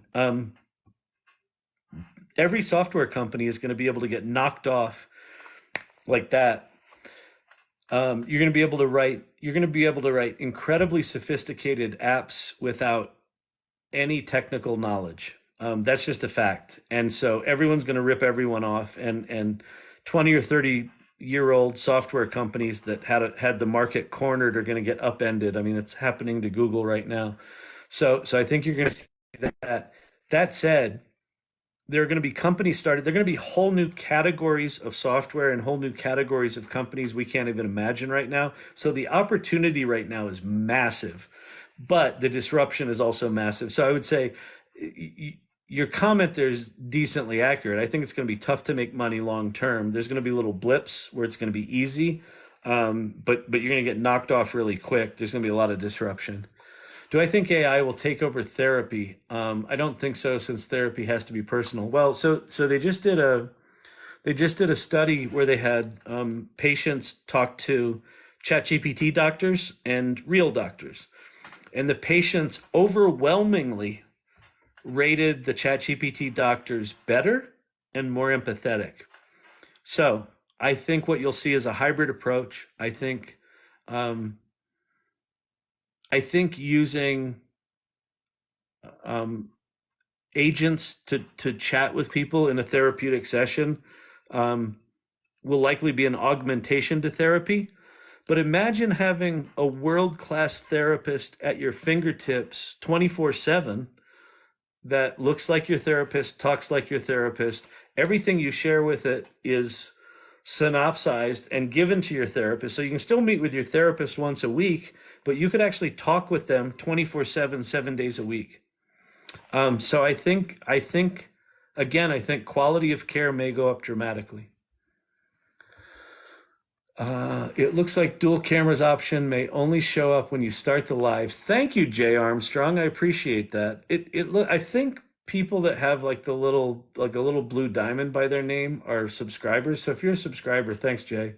I appreciate that. All right, so now we know. 100 megabytes is not a lot. I know, but it'll get better. That was in reference to Interpreter, where you can upload a 100 megabyte Excel file. I signed up on the wait list yesterday for Code Interpreter. Thank you. You're welcome, Emilio's wife. I still don't have access to it. I hope you get access to it. I want to play with that thing. It looks cool. What's your opinion about non-experts relying on GPT answers that could be misleading? That's a problem. If you're a non-expert acting like an expert and leaning on GPT, and you're not doing your homework to find out if the answers are not bullshit, then you're just a bad expert. You're just a bad fake expert. A good fake expert would use ChatGPT to get the answer and then verify the answers, but you would be a bad fake expert. AI can take over some therapy, yes. Very few human problems are unique. I don't have that option, and I am paying for it. I don't know which option you don't have, but a lot of the options right now are rolling out slowly. So just be patient with the ChatGPT options. I'm not, but you should be. Do as I say, not as I do. I'm completely impatient for all the crap I don't have. I want to play with the new toys. Someone else got to play with the toys. I'm going to get to buy other toys. See that acting degree? Was it believable? Did you think I was really crying? You did, didn't you? AI is not trustworthy at all, Zippo. Yeah, AI, well, ChatGPT is mansplaining as a service. I've said it before, I'll say it again. Is that option only for desktop? I'm not sure which one you're talking about. I tried Bard and I was not impressed. Yeah, the people that I haven't really played with Bard, but the people that I've talked to that have used it are like, nah, it's still shitty, even after the new updates. Like I said, Google's behind the eight ball. They're struggling to catch up right now. But they're Google. They got a lot of money, so they got money and smart people, so they'll get there. Thoughts on Dr. Gupta AI? I haven't played with it. You're the second person that's asked. If what Dr. Gupta AI is a they take a bunch of his writings and created a chatbot that you get to interact essentially with him and his writings virtually. It could be powerful, could be interesting. I can see AI acting like interns and trained therapists reviewing sessions and recommendations. Absolutely. Doing paperwork. Oh, why not have AI do all of the insurance paperwork? You're running a therapy session. Instead of spending 20 hours a week doing fucking paperwork, have the AI do that. And, take 10 hours for your own mental health and give 10 hours back to your patients. That would not suck.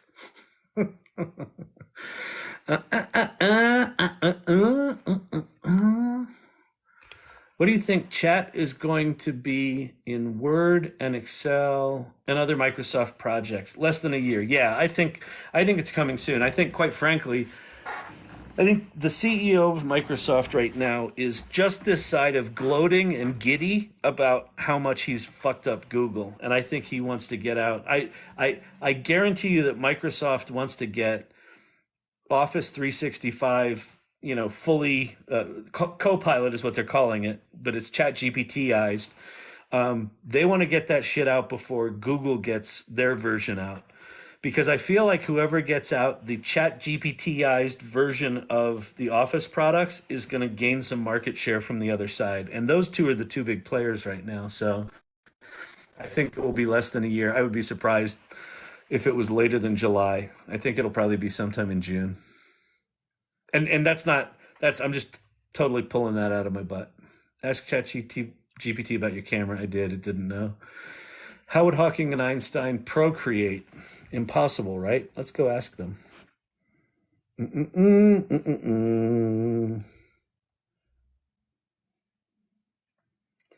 Let's see. Let's go back to advanced physics. Is this it? Act as the child of Einstein and Stephen Hawking. Okay. How did your parents procreate if they were both men?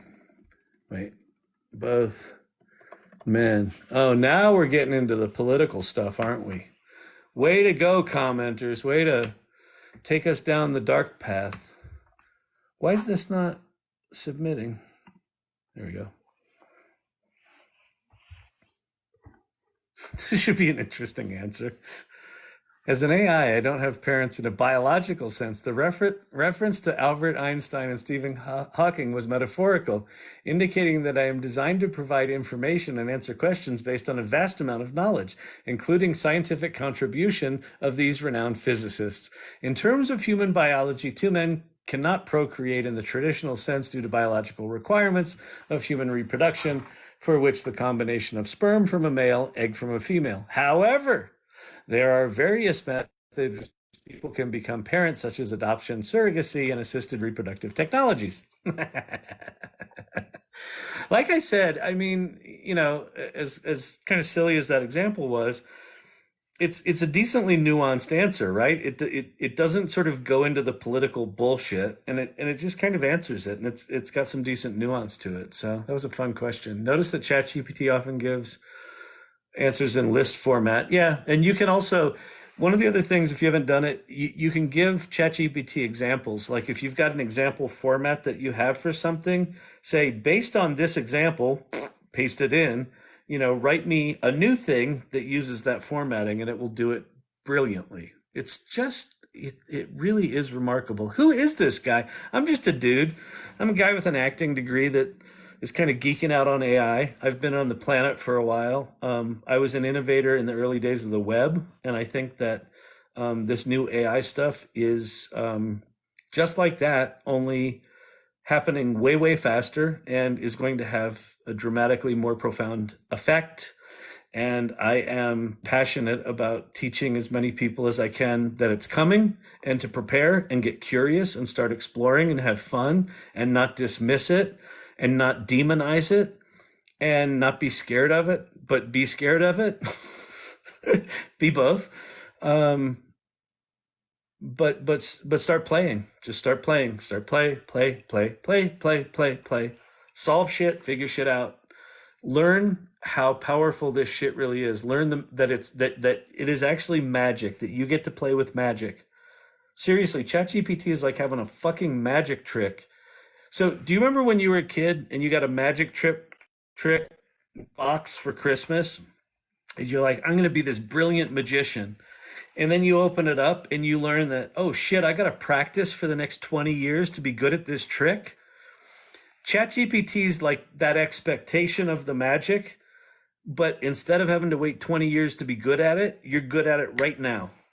That's what ChatGPT's like. It's fucking magic. It's just fucking magic. ChatGPT is woke. It's at least nuanced and not emotional like the rest of us. We're a bunch of assholes to one another. Don't be mean to each other. And don't be mean to me. So what? I got nose hair. We all got nose hair. I'm sure some of you are sitting there on the other side of the camera braiding your nose hair going, he's got a lot of nose hair. I know how this goes. Probably eating your boogers too. All right. Do you think, God, Jesus Christ. I'll have another drink. Another drink, please. 2 for the guy at the end of the bar. Do I think constitutional AI training is just a rehash of the 1970s era expert system? I don't know a lot about 1970s era expert systems other than to know that they were kind of very vertical. And the constitutional learning systems aren't so much vertical, like they're very broad rules, right? So Anthropic is a company that's got this thing called the constitutional learning model. So I'll give you a little bit of background. OpenAI, the way it was trained is through what's called human reinforcement learning. So step one was they pointed this machine learning at all of the internet that it could see, all the public internet, and they trained it up on all these words and all these programming language. And they had lots and lots of human beings, basically giving it thumbs up, thumbs down. So they would ask it a question, it would give them an answer, and they'd go, nope, that sucks. It would give them an answer, and they go, that's great. And they just keep doing that. And very, very quickly, the quality of answers of these machines went up dramatically. So that's OpenAI's model, human reinforcement learning. Very, very powerful, very fast. Does introduce biases, but all systems are going to have some biases one way or the other. But, you know, every time someone hits a thumbs up or thumbs down, that's based on their worldview, which is probably not your worldview. Because you're a woke snowflake. Because you're a Trump supporter. Right? So we live in this polarized world. So everyone pushing a thumbs up or thumbs down button is an asshole from someone else's point of view. What the constitutional learning model says is let's take humans out of that equation and let's come up with a constitution, just like the US Constitution, a set of rules. First, do no harm. Make sure that, the human race is always prioritized. Optimize for priority or for prosperity. Whatever the rules are. They've got, if you go to the Anthropic website, they've got 6 or 7 rules there. So those rules actually get built into the model, right? And they get locked down. And then whenever you ask it a question, before it gives you the answer, it checks the answer against its constitution and iterates on the answer until it can pass the constitution. So if it gives you a racist, destructive answer, it will say, should I not be doing something racist and destructive? No, you shouldn't. Okay, go back and rewrite that answer until you get something good. So that's the constitutional model. I think it shows great promise. I don't know the details of a lot of the reality of it. I don't quite know what the weaknesses of it are, but I like the concept. So I think it's different in the sense of 70s expert systems where they were kind of hard-coded, walled gardens of vertical expertise, where what we're trying to do now is incredibly broad, intelligent systems that are incredibly broad. And then this constitutional model says, am I breaking the rules or not?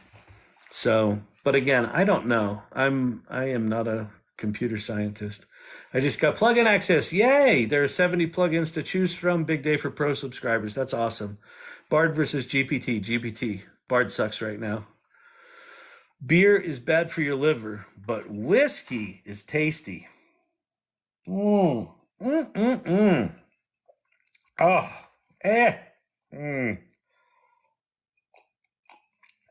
Pinky's out.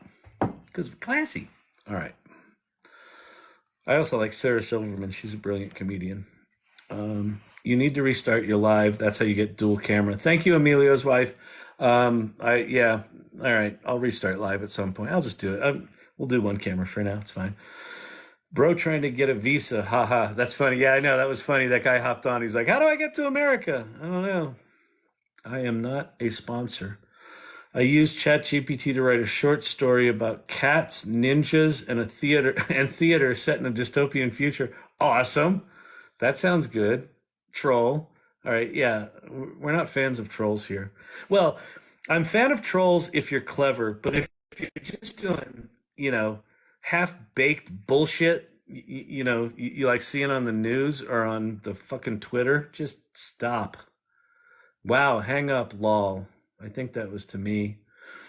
All right, I'm going back. Holy crap, there's 189 people in there. Hey, everybody. If you're new to the channel, this is about the AI Learning Lab. We're talking about AI. I'm answering questions as I can. I'm trying to make jokes, which, as a non-comedian has got to be painful. And you can subscribe to my live, so when I go live, you get notices. You can also ask me questions. Just ask them in the comments. I'm trying my best to keep up. The other thing is this. You should, if you're new to AI, while you're listening to me ramble, go here. I'm not getting paid for this. This is just OpenAI's official ChatGPT website. If you haven't played with ChatGPT, this should be your on-ramp. Just start playing with it. Start asking it questions. Start interacting with it. Tell it to write you an Eminem rap or a Shakespearean sonnet for your significant other. Um, and the reason I put that up there, there's a bunch of apps out there that are trying to act like ChatGPT that will rip you off. So fuck those people. Just go to chat.openai.com and use it for free. And use it while I'm talking. Like teach yourself a skill. Actually, quite seriously right now, um, you know, everyone should be learning about these tools because the impact of them is coming faster than we realize. Someone just said, ask it what its preferred pronoun is. You people are trying to get me in goddamn trouble. But we'll do it. What? Oh, wait, let me flip my camera. Because if I don't flip my camera, you're looking at my nose hairs while I lean into the camera. What is your preferred pronoun? My prediction here is I'm a large language model and I don't have a preferred pronoun. But let's see what it says. All of a sudden, I can't hit the return key.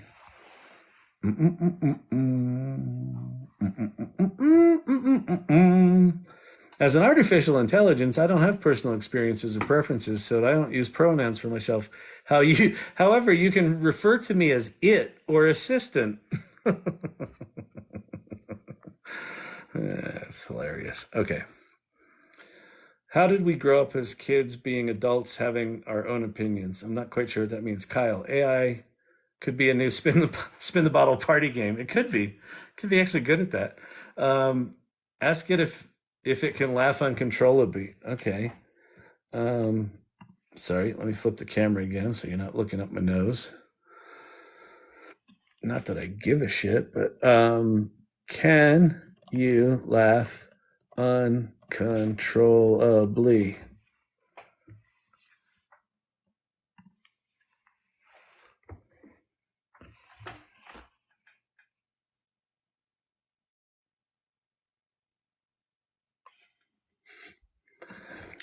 No, but do it now over and over.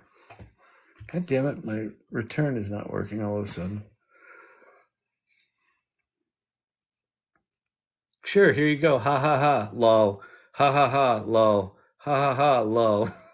Remember, this is just a text-free representation of laughter. As an AI, I don't actually laugh. I don't experience emotions. It's kind of funny in its non-funniness. People are giving me roses. For people giving me roses, thank you for the heart, for the love that I'm getting. That's lovely. I appreciate it. I don't know what any of this shit means, but it's nice. I loved asking ChatGPT to write a blog post about supply chain in George Carlin's voice. That's good. Yeah, especially known social cultural figures. It's really good at. I made a bunch of bots on Poe. Thank you for the heart crown thingy. I made a bunch of bots on Poe.com, Poe.com.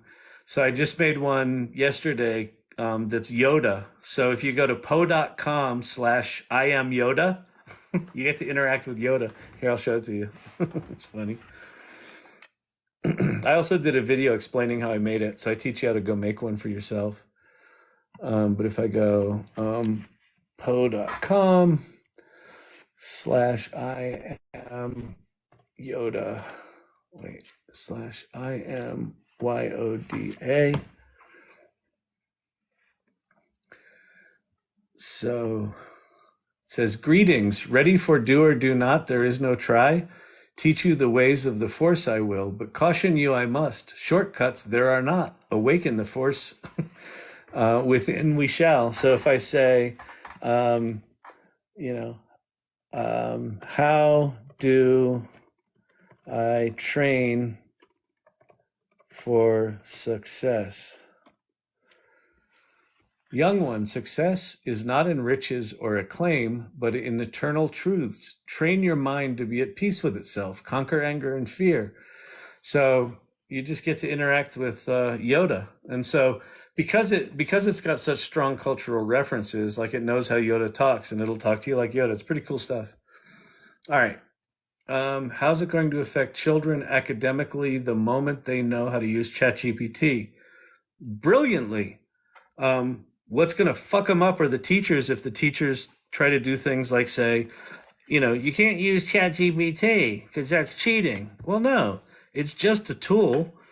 Is a spell check cheating? Is a grammar check cheating? Is a calculator cheating? Well, all of those things were cheating when they came out, but then people got over it. AI is going to be the same thing. So I would say the responsible teachers right now are saying, hey, this is a tool that's going to be ubiquitous. Let's roll it into the classroom. Let's increase the critical thinking of the students and do things like, let's have ChatGPT write a paper, and then let's discuss as a class what it got right, what it got wrong, what was accurate, what was inaccurate, what did it just fucking make up out of thin air, and let's use our brains to actually reconnect as humans, apply some critical thinking to the situation, and give those kids some skills for the future. You see what I'm saying?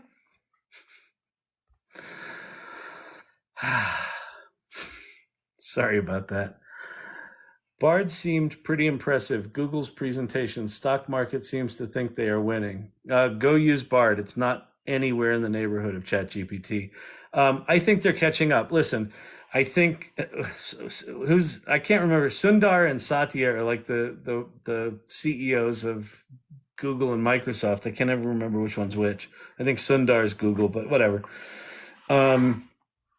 He mentioned the phrase generative AI about 8,000 times in that presentation, right? They've clearly gotten the memo. They're clearly putting some cool shit out there. I think they're going to do okay, but right now they're so far behind that they're behind. But we'll see. People ask GPT nonsensical questions, and forming empty hypotheses will make it useless over time. Completely disagree. That's just wrong. I need more tokens for memory, more tokens. So Anthropic today announced 100,000 token context window, 75,000 words. If you need more than 75,000 words, then go learn LangChain, start embedding your own data and create your own vector database, which you can do. ChatGPT can teach you how to do that. But go play with Anthropic's new model. I don't know if it's live yet, but they announced it today. Don't be greedy, pass it on. I agree. Don't be greedy, pass it on. Also, don't be jerks. Be nice to each other. On the channel, with me, with each other. When do we get Westworld in real life? Watch this. I've done this on every live for the past 3 nights. This one's fucking disturbing. All right. What is it? It's Boston Dynamics chatbot dog. See that dog? The dog that's like in all the nightmares. Like, I think this dog was in the what's the Last of Us. But check out what they did with it. Where's the video? Come on. Here it is. That's a great question. That's a great question. We use ChatGPT to query information, and the user can ask natural questions. I was just wondering if I could dictate to it to say something specifically. What is your battery level? Battery level is currently at 53%. What is the voice coming from? It's a Google text-to-speech. We give the JSON to ChatGPT and explain what the structure is and how to read that JSON. Now ChatGPT can answer questions about that JSON. But how many inspections in your next mission? My next mission involves 20 inspections. Okay. All right, let's go on. You're going to say, describe your next mission. Mm-hmm. Right? In the context, it's going to have to be like next mission location. Correct. Or something Or like last mission. That should be pretty simple to do. The last mission was Route 66. It lasted 30 minutes and there were 2 thermal anomalies detected. There's 2 messages. One is a system message and one is Chrome's whisper. I did next mission as a dictionary. That'll probably be better. Those are Spot stickers. Funny thing is, you ask Spot what's his name, and the answer is, I'm OpenAI. That is just messed up. Spot, are you standing up? Yes or no? I love the expressions. That's what I was looking for, the yes or no thing. The Right. emotions are... Yes or no? Are you standing up? And it nods. So, Westworld in real life. I mean, does that thing look like an actual dog? No. But that's ChatGPT. So interacting with voice, with a physical robot that understands its own systems and understands the inputs of a human talking to it, and it's responding to it. 5 years? I don't know. I mean, will they look as good as Westworld? That's probably 20 years out. But will we have autonomous, robotic agents that we can interact with that can do things in the physical world in the next 5 years? I think so. If it were actually change the balance of power, Congress would swiftly ban it. Well, I agree. I think that the centers of power don't quite get how fast this is coming. One of the most fascinating implications of ChatGPT getting so popular so quickly is that everyone's been forced out of the shadows. So Google invented this shit. They invented the transformer that's the text sitting underneath all these AI tools. They invented it, and then they kind of kept it behind their wall. ChatGPT getting so popular forced them out of the shadows. It forced Meta out of the shadows. It forced AWS out of the shadows. All of these open source models we're seeing now are because the developer community is pouncing on anything AI. So I think what's happening is we're quickly moving to a world where the fundamental large language model technology is not sitting within a single company or two that the government could just shut down because there's enough open models that are out of the gates already. So the only way you could really shut it down, like you could, like we're soon enough, like we're close enough to the origin point of it now. Like if they wanted to shut it down now, they probably could. But within a year, and they don't move that fast. They're not going to do anything within a year. Within a year, it's going to be, it's far too far beyond the bounds of any single country or any single company or any single government. So the only way they could plausibly shut it down a year from now is to shut down the internet. And they're not going to do that because that would shut down the economy. So they're just not going to do that. But I think there are going to be death throes of powers of center that all of a sudden realize, oh shit, we got to rein this thing in. And they're going to try to rein it in, and it's going to keep slipping through their fingers. I think that's what we're going to see. And then I think you're going to see some of those power players retain their power, and you're going to see some of those power players implode. And it's going to be wild. The next 5 years is going to be like, get the fucking popcorn. Let's start watching. All right. Will AI eventually become self-aware? Probably. And it's kind of irrelevant whether it is actually self-aware or if it kind of acts like it's self-aware, because the net is that it will behave like a self-aware being. My family is laughing at me in my late 50s reporting my discoveries with AI. Well, namaste. First of all, kudos to you. I'm in my late 50s as well. I'm 58. Cheers. And to heck with everyone else. Like, learn this shit. I'm telling you, man, the opportunities for anyone that's learning AI right now are just are through the roof. And it's like, and not only it's not just opportunities. It's not like you have the opportunity to make millions with ChatGPT. It's not about that. It's that you have the opportunity to play with these remarkable tools. You get to do it early. You get to see as these things evolve and as new tools become available, you'll know why they're significant and what to do with them. And you'll know how to do things for your family and for your community center and for your work and for your friends. And it's, like it's just a remarkable time. So like, kudos to you for digging into this shit. My friends and family can't stand me anymore. Like, it's all you talk about, man. You talk about anything other than AI? I'm like, no, because you're going to be talking about it a year from now. Why didn't you tell me? I did. I started a fucking TikTok channel.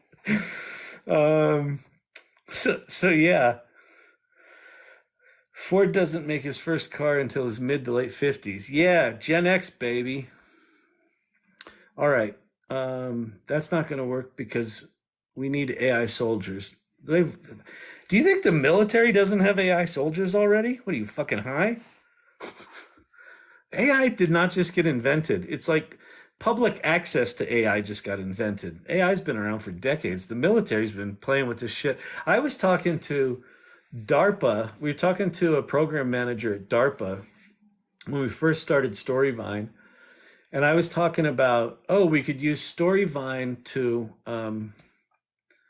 record a soldier in the field talking about, answering questions about mental health, and then the therapist could watch that video and they could see if they were lying or not.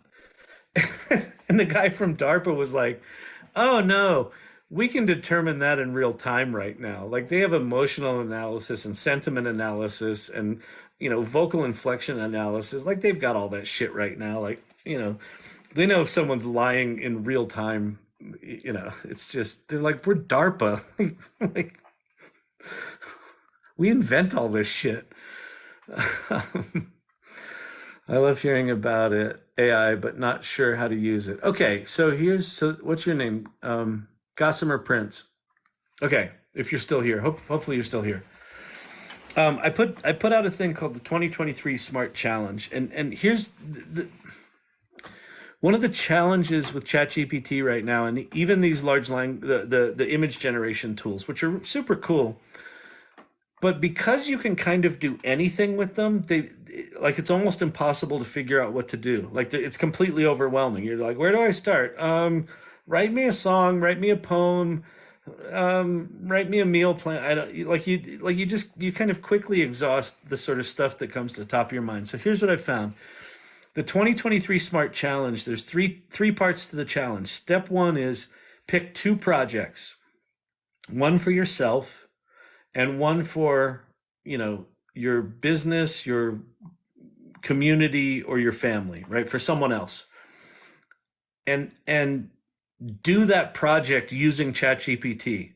So for yourself, it might be create an exercise plan. It might be come up with a reading list, and then, create a table of the books that's got columns for a synopsis and themes or something, whatever, it doesn't matter. And for, your business, come up with a marketing plan, or for your community, I don't know, organize a block party and have ChatGPT help you. So do specific projects using ChatGPT. Doesn't matter what they are, doesn't matter how trivial they are. It's important to have one of them be not for you.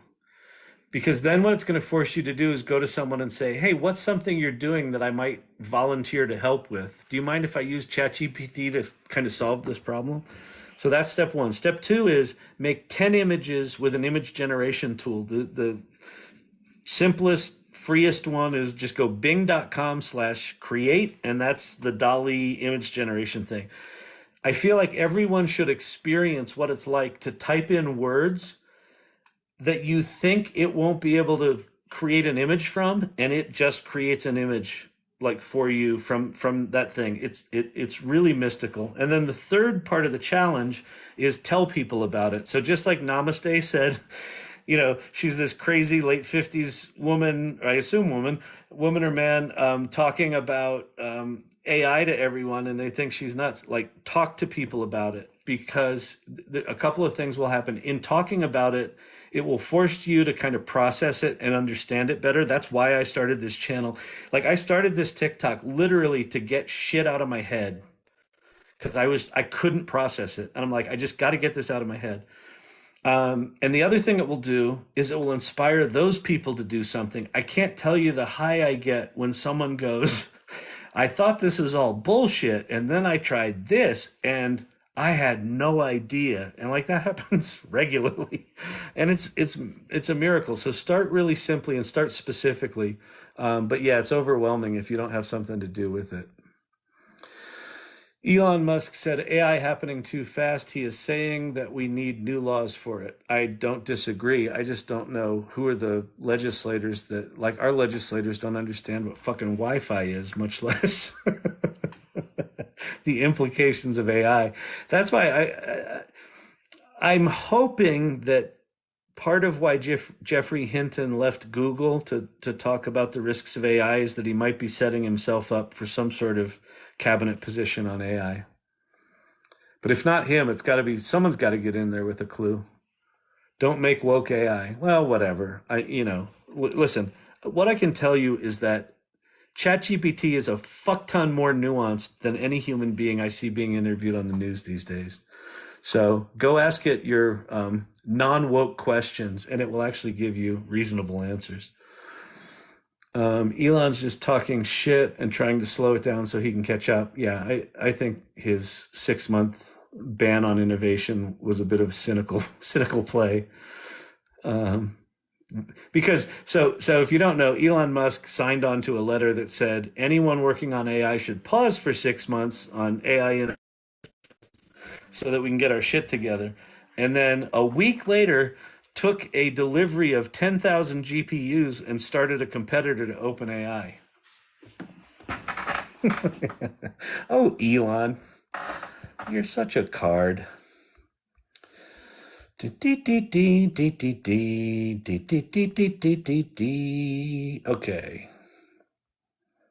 What time is it? 9 o'clock. How do you link a new account to an existing phone number? This is AI advice, not tech support, and I have no idea what you're talking about. You have a young mind. Thank you.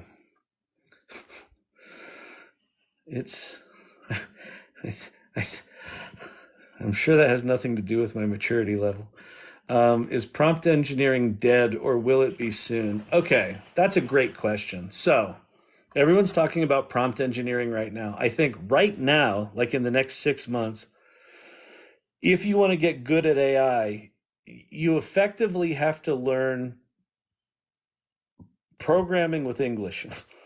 You need to think like a programmer, but say it in English or whatever your native language is. It doesn't matter what your native language is. But you don't need to learn computer programming. But you do need to think like, okay, I want you to act like this kind of person. I want you to do this kind of thing for me. I want you to put that in a table. I want you to put these columns in the table that compare these things. So you're thinking critically about what you want the output to be, and you're thinking logically about how you're structuring the prompt, right? So that's prompt engineering. With things like Auto GPT and automated agents that prompt themselves, what you'll likely do in that case is just give them goals. Like, I want to go on a vacation in a month. I don't want to spend more than $2,000. I want to take my wife, my 2 kids, and my dog. And I want there to be, art stuff and fishing stuff and gaming stuff included. Go. And then the agent will just go do all the prompting, figure out what services to use, occasionally check back in with you and go, do you want options A, B, or C? Oh, B's good. Oh, and by the way, we're not taking the dog. We found a dog sitter, so we don't need the dog anymore. Off it goes, do its thing. So I think we're moving to, like, Apple will create tools like this where you won't have to think at all. You won't have to be a prompt engineer. So if you want to get in on the early opportunity of what's going on right now and kind of build tools, build companies, build services where you can make money now with this stuff, then you should learn prompt engineering. If you're like, I don't really give 2 shits about that, I just want it to give me what I want, just wait 6 months. It'll get better. AI trained public information, but many companies keep their best knowledge trade secrets. Exactly.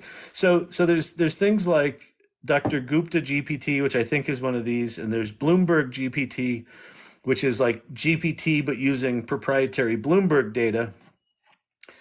There are going to be lots and lots of these. I think one of the areas of massive money making in the future is private data sets that you pay for access to. So it's still ChatGPT, but you've got proprietary data sets underneath it that are trusted, that are curated, all that sort of stuff. So I think that the free stuff will be all the public stuff.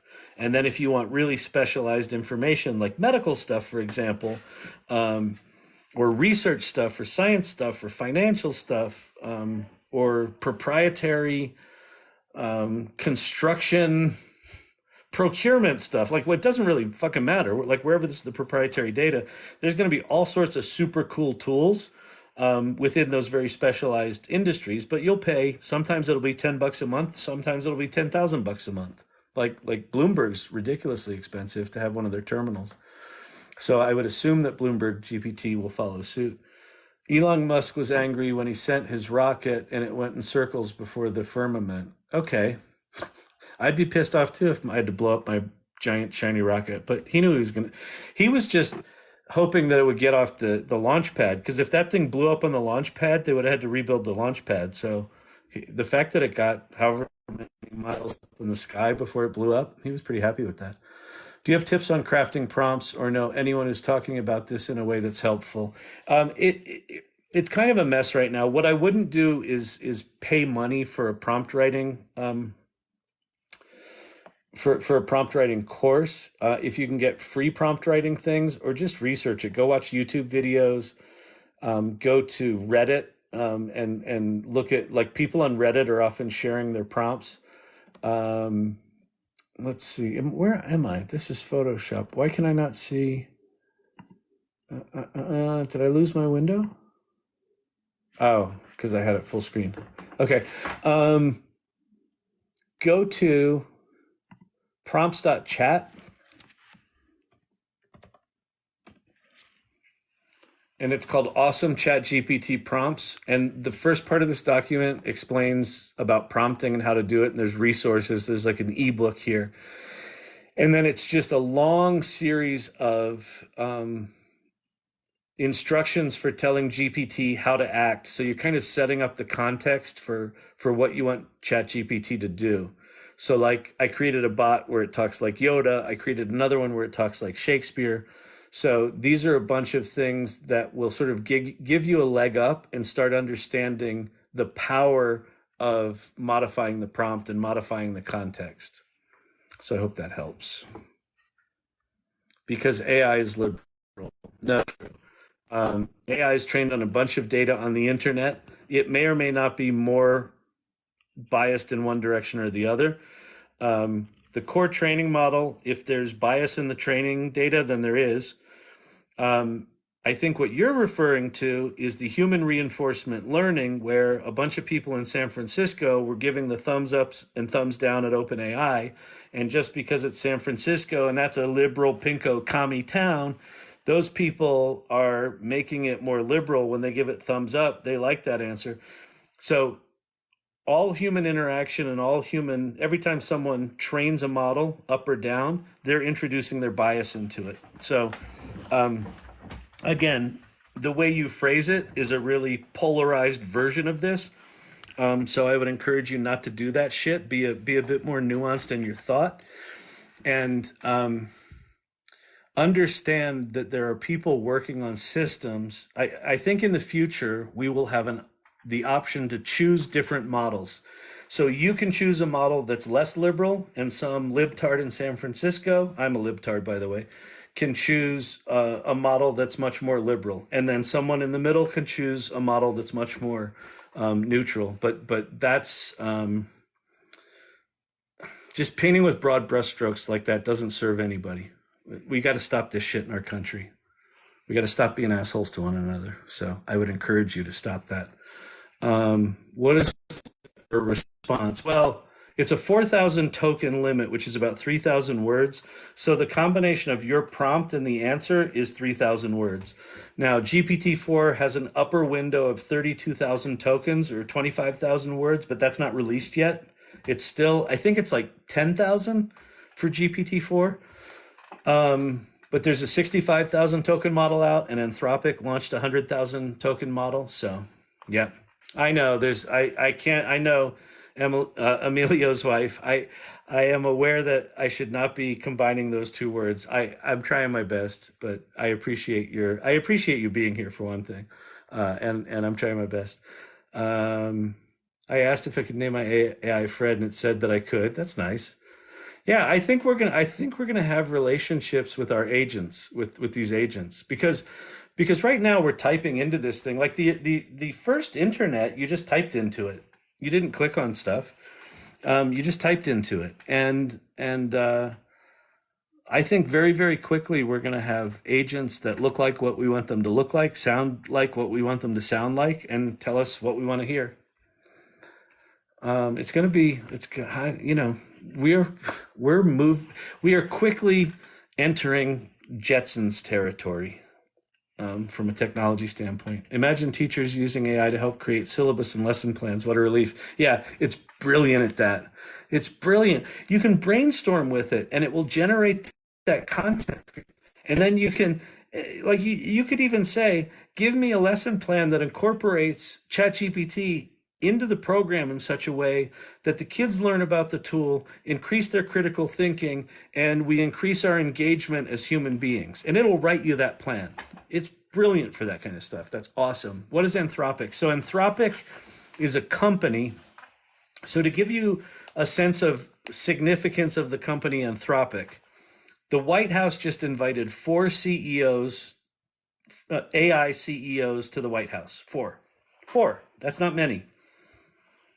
Head of Microsoft, head of OpenAI, they're working together. Head of Google, they're the main competitor to those two. And the head of Anthropic, the CEO of Anthropic. So they're a big deal. Now, why are they a big deal? Anthropic was founded by, I think it's 4 or 5 members of, they were ex-OpenAI engineers that created GPT-3. So the underlying technology sitting underneath ChatGPT, these were some of the architects of it. So they left OpenAI to start Anthropic. And they think they have a better way for training the models. So Sam Altman and OpenAI, it's about human reinforcement learning. So I was just talking about bias and human beings introducing bias into the systems. Anthropic uses a constitutional model where they kind of write the rules of the road, and then the system regulates its answers to make sure it's not violating the rules. So that's what Anthropic is. Hey, from Russia. Hey, once Replica AI chat app did not have any filters, and it was awesome. Yeah, so Replica AI was you had virtual relationships with an avatar, and when it didn't have restrictions, it was really good, and people had deep relationships with those avatars, and they gutted it or killed it or went out of business. Something happened where they changed it, and people were devastated. So I think we are moving into a world where people are going to have relationships with these avatars. And I think, there's a place where those can go bad, but there's a place where, lonely people interacting with something that gives them a sense of connection, I think is actually an incredibly powerful thing. So I think we're going to see a lot of that. There's sort of a creepy, weird version of it. If you haven't seen, there's a movie called Lars and the Real Girl, which, if you read the synopsis of the movie, you think it's creepy and weird. And it's about a guy that has a relationship with essentially a sex doll.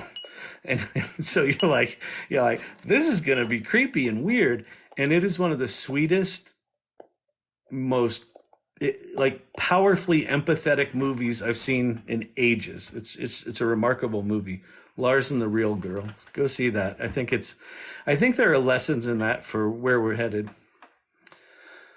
All right, I gotta go soon. It's Friday night. I can see those robots operating in war. Do they make these with mounted weapons? So Boston Dynamics and a bunch of other of the robot companies have agreed not to attach weapons to their robots.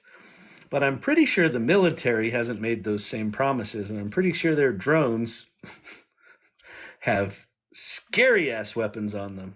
What was the one, the dude that we shot off the porch, the terrorist guy? I forget what country it was from. But that weapon, what did they call it? They call it the flying samurai. It's a thing. They shoot it from a drone, and it's like accurate to within a couple of feet. And like when it gets close to the target, it doesn't explode, but it springs out a bunch of sharp blades that are spinning and hits the thing and just chops them to bits. So, the military's already got these things. Hopefully private, hopefully the gun companies don't start making robotic guns. For Jesus God, bad enough as it is. All right. Everyone's dumping AI into internet. Also, research papers coming out week by week. Yeah, it's just this stuff's really accelerating quickly. This has never happened before, so it's exactly. This is so to be clear, like why this channel exists, why I'm so passionate about this stuff. These technologies are going to precipitate incredibly profound changes incredibly quickly in a way that I don't think anyone's prepared for right now. And so the thing I'm evangelizing is just get curious, just start playing with the tools, get educated, understand what they can do that may threaten what you do right now, and get on top of that so that if that threat starts materializing, you understand why it's happening, where it's coming from, and how you can kind of zigzag through all the changes. Because it's quite profound. AI replacing jobs in the future. It will be replacing jobs. It will also be creating a lot of jobs, but I think there's going to be a gap. There's going to be a 2 to 3 year gap. It's just going to be very painful. It's completely changed my world. I'm not kidding. It's only been how long? It's crazy. I'm right there with you. It's prongo.com. It's profoundly changed my company, like my vision for my company. And quite frankly, my company from a growth standpoint has been stagnated for a while, and it's been really frustrating. And in the past 4 months, it took me about 4 months to get my head around how to incorporate AI into my business model. And in the past 3 weeks, I've been presenting the new vision of my company to my clients, and they're losing their fucking minds. And this is like, it's a big deal. And I think it's going to be kind of the salvation of my company. Not that my company was struggling, it was doing fine, but it had stagnated growth-wise. Like we never did our hockey stick. And that's been really frustrating for me. And so I think I've got an opportunity right now to completely transform my business. But I got to completely rethink it. Like it's been 4 months of really trying to get my head around this shit. So yeah, this is profound stuff.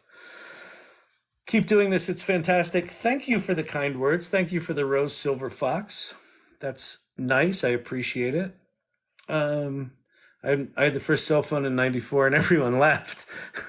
I said, one day all will have a cell phone. Exactly. That was my epiphany with the when I first discovered when I had the epiphany that the World Wide Web was going to change everything. It happened like this. I kind of learned about this thing called the World Wide Web. I was doing desktop publishing. I was decently geeky, but I wasn't a programmer. And I thought, well, I can't make a website. This was 1994. And I thought, but I have an idea for an online magazine. Like the internet right now was just research papers and dissertations. It was really boring and dry.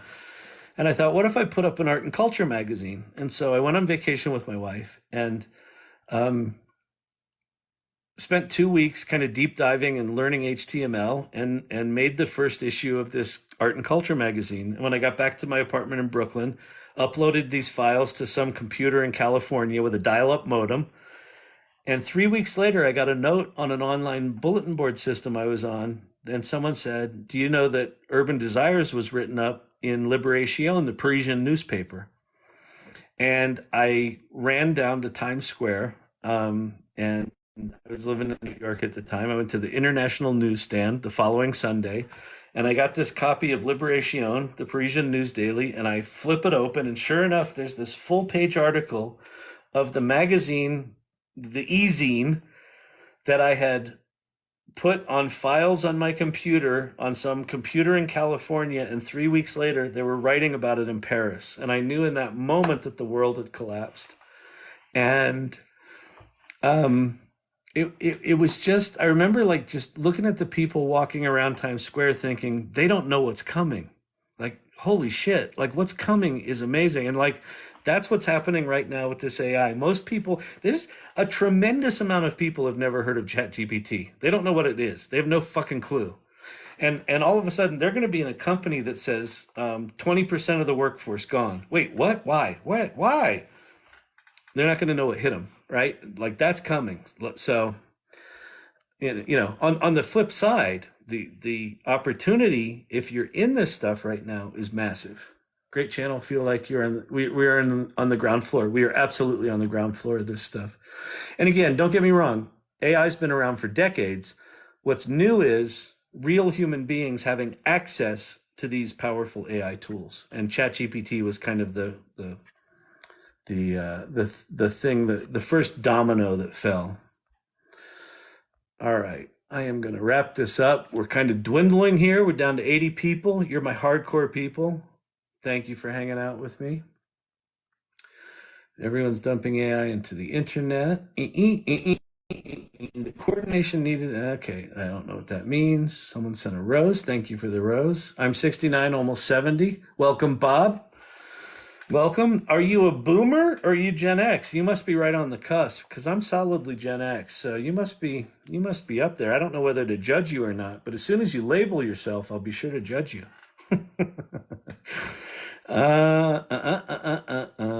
It's completely changed my world. Oh yeah, I read this one already. All right. Going for the government. I will try your 3-step exercise. Thank you. Elon was just aiming for time, needed to play catch. I agree.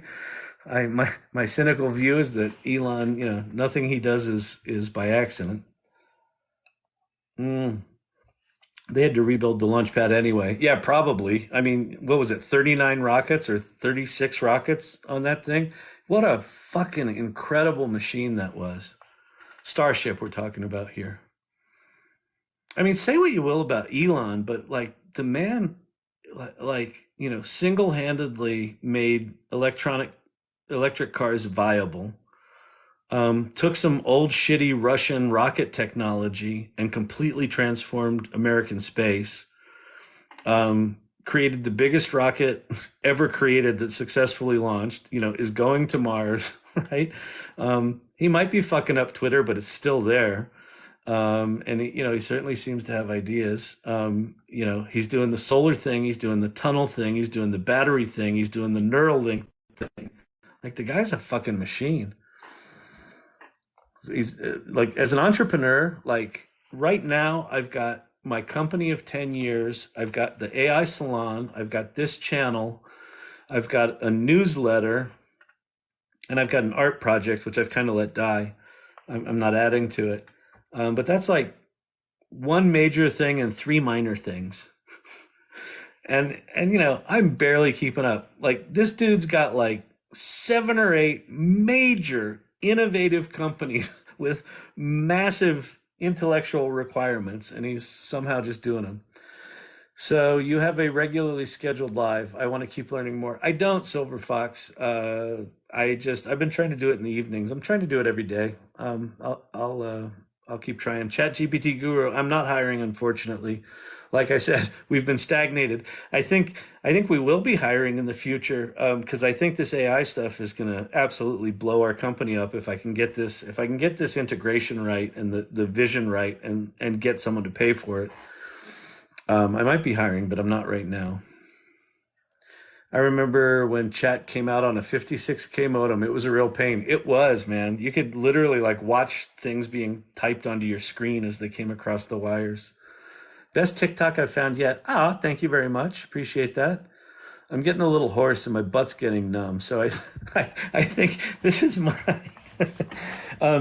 the kids on YouTube, they tell you shouldn't do more than 20 minutes on these things, maybe an hour. I'm up to like probably 3 hours at this point. So how I'm judging it is when my ass goes numb, it's probably time to start winding things down. Okay, where was I?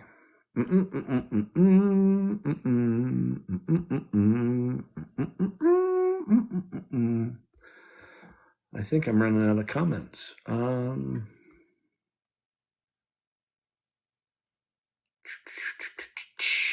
My favorite TikTok account. Thank you. A boomer wanting to learn this. Nice. Learn it, learn it, learn it. Here's the thing about Elder Talk, which I am now a member of, and Boomer Talk. If you do a TikTok, you'll be on Boomer Talk. I'm on Elder Talk or Gen X Talk or whatever the fuck.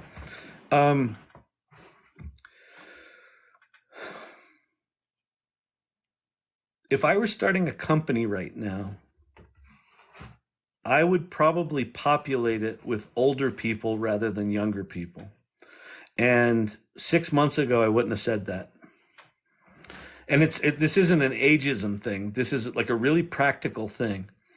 I think what's coming. I think the biggest part of the market that's fucked, and I think it's going to be fucked for a while, is entry level positions. I don't know where you enter 2 years from now, because you're coming out of college. College is going to be screwed up. They're going to be teaching people the wrong skills. There's going to be a handful that get it right, but most of them are just going to be doing what they've done.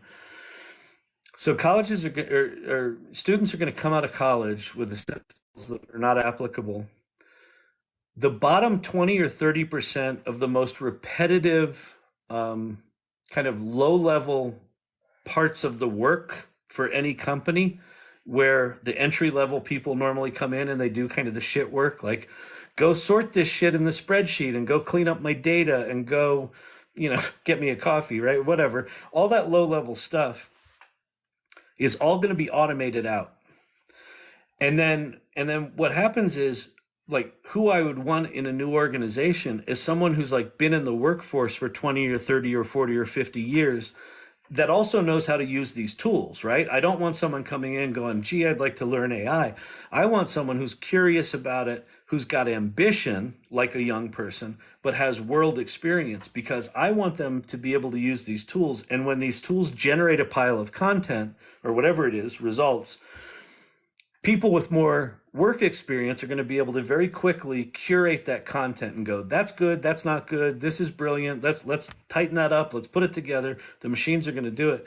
So I think older people learning this right now are actually going to have a significant leg up and are going to be in demand, because they're going to be better at curating and kind of conducting a symphony rather than doing kind of the tactical violin playing.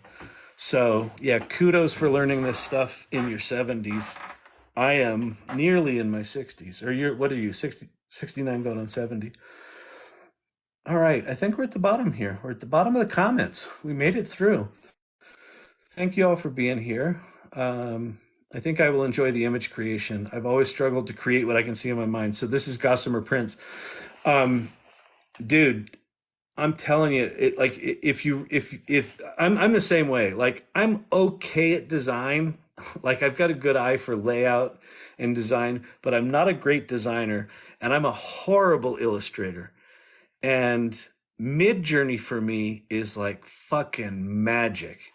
Let me show you something. I'll show you an image that was a real revelation for me. I think we're in the neighborhood of it, actually. Hold on. I'm just digging through a bunch of my images here. So these are from this project that I did called Kyle Shannon Dreams. These were done with Stable Diffusion and Dream Booth. And there was one image that I made that just, it blew my mind, and I'll tell you why when I find it here. Hopefully I can find it quick. It's blue, and it's this crazy eye with a chin. Oh, this is a cool one. That's just a cool, spaceman version of me. Like, if I had become, my dad was a pilot, so let me see if I can find it. I think we're getting close. These are cool too. These jellyfish flying in the sky. Those are kind of cool. Here it is. This image. So I don't even know what the prompt was for this image. I'm sure I could go find it, but So this was for Stable Diffusion. So I think I copied someone else's prompt and I just kind of started slightly modifying it. And when this image popped up, I had an emotional reaction to it, like this visceral reaction. And it was like, there was something beautiful about this, like the beauty of it captured me. But what it was this. This is the kind of art I would create if I had the talent to do it. And it was just like, this is my aesthetic. And I didn't know it until I saw it. Like I was, I'm literally looking at thousands of images going by. And then when this thing happened, I was like, oh my God, like that's what I would create. And it's executed. I mean, it's just fucking brilliant and beautiful and surreal and creepy and sort of a self-portrait and sort of not. And it tells a story, right? It's just this amazing, amazing thing. So if you're imagining that these tools, that Midjourney can help pluck shit out of your imagination and realize it can. So I would definitely say go to Midjourney, pay the $10 a month. That's all I pay. I pay the lowest amount a month. I pay for Midjourney. I pay for Midjourney. I pay for ChatGPT, and that's about it. A couple of backend service things like Zapier and Google Colab I pay for. But that's it. But I pay for Midjourney just because it's better. One of the women that's in the AI salon that I host, she's been using it to interpret her dreams. So she writes her dreams into Midjourney and then just generates shit until she sees what she saw. So that's super, super cool. I'm an old 35-year-old. That's great. I was kind of in my mid-30s when I discovered the web. So. All right, I am going to wrap this up. Beep, beep, beep, beep, beep, beep, beep, beep, beep, beep, beep, beep, beep. All right. Which current AI tools are worth paying for? I just said that. ChatGPT, Midjourney, those are the two I pay for right now. Nothing else. All right, everybody. Peace out. Have a good night. Thank you for hanging out with me. Bye.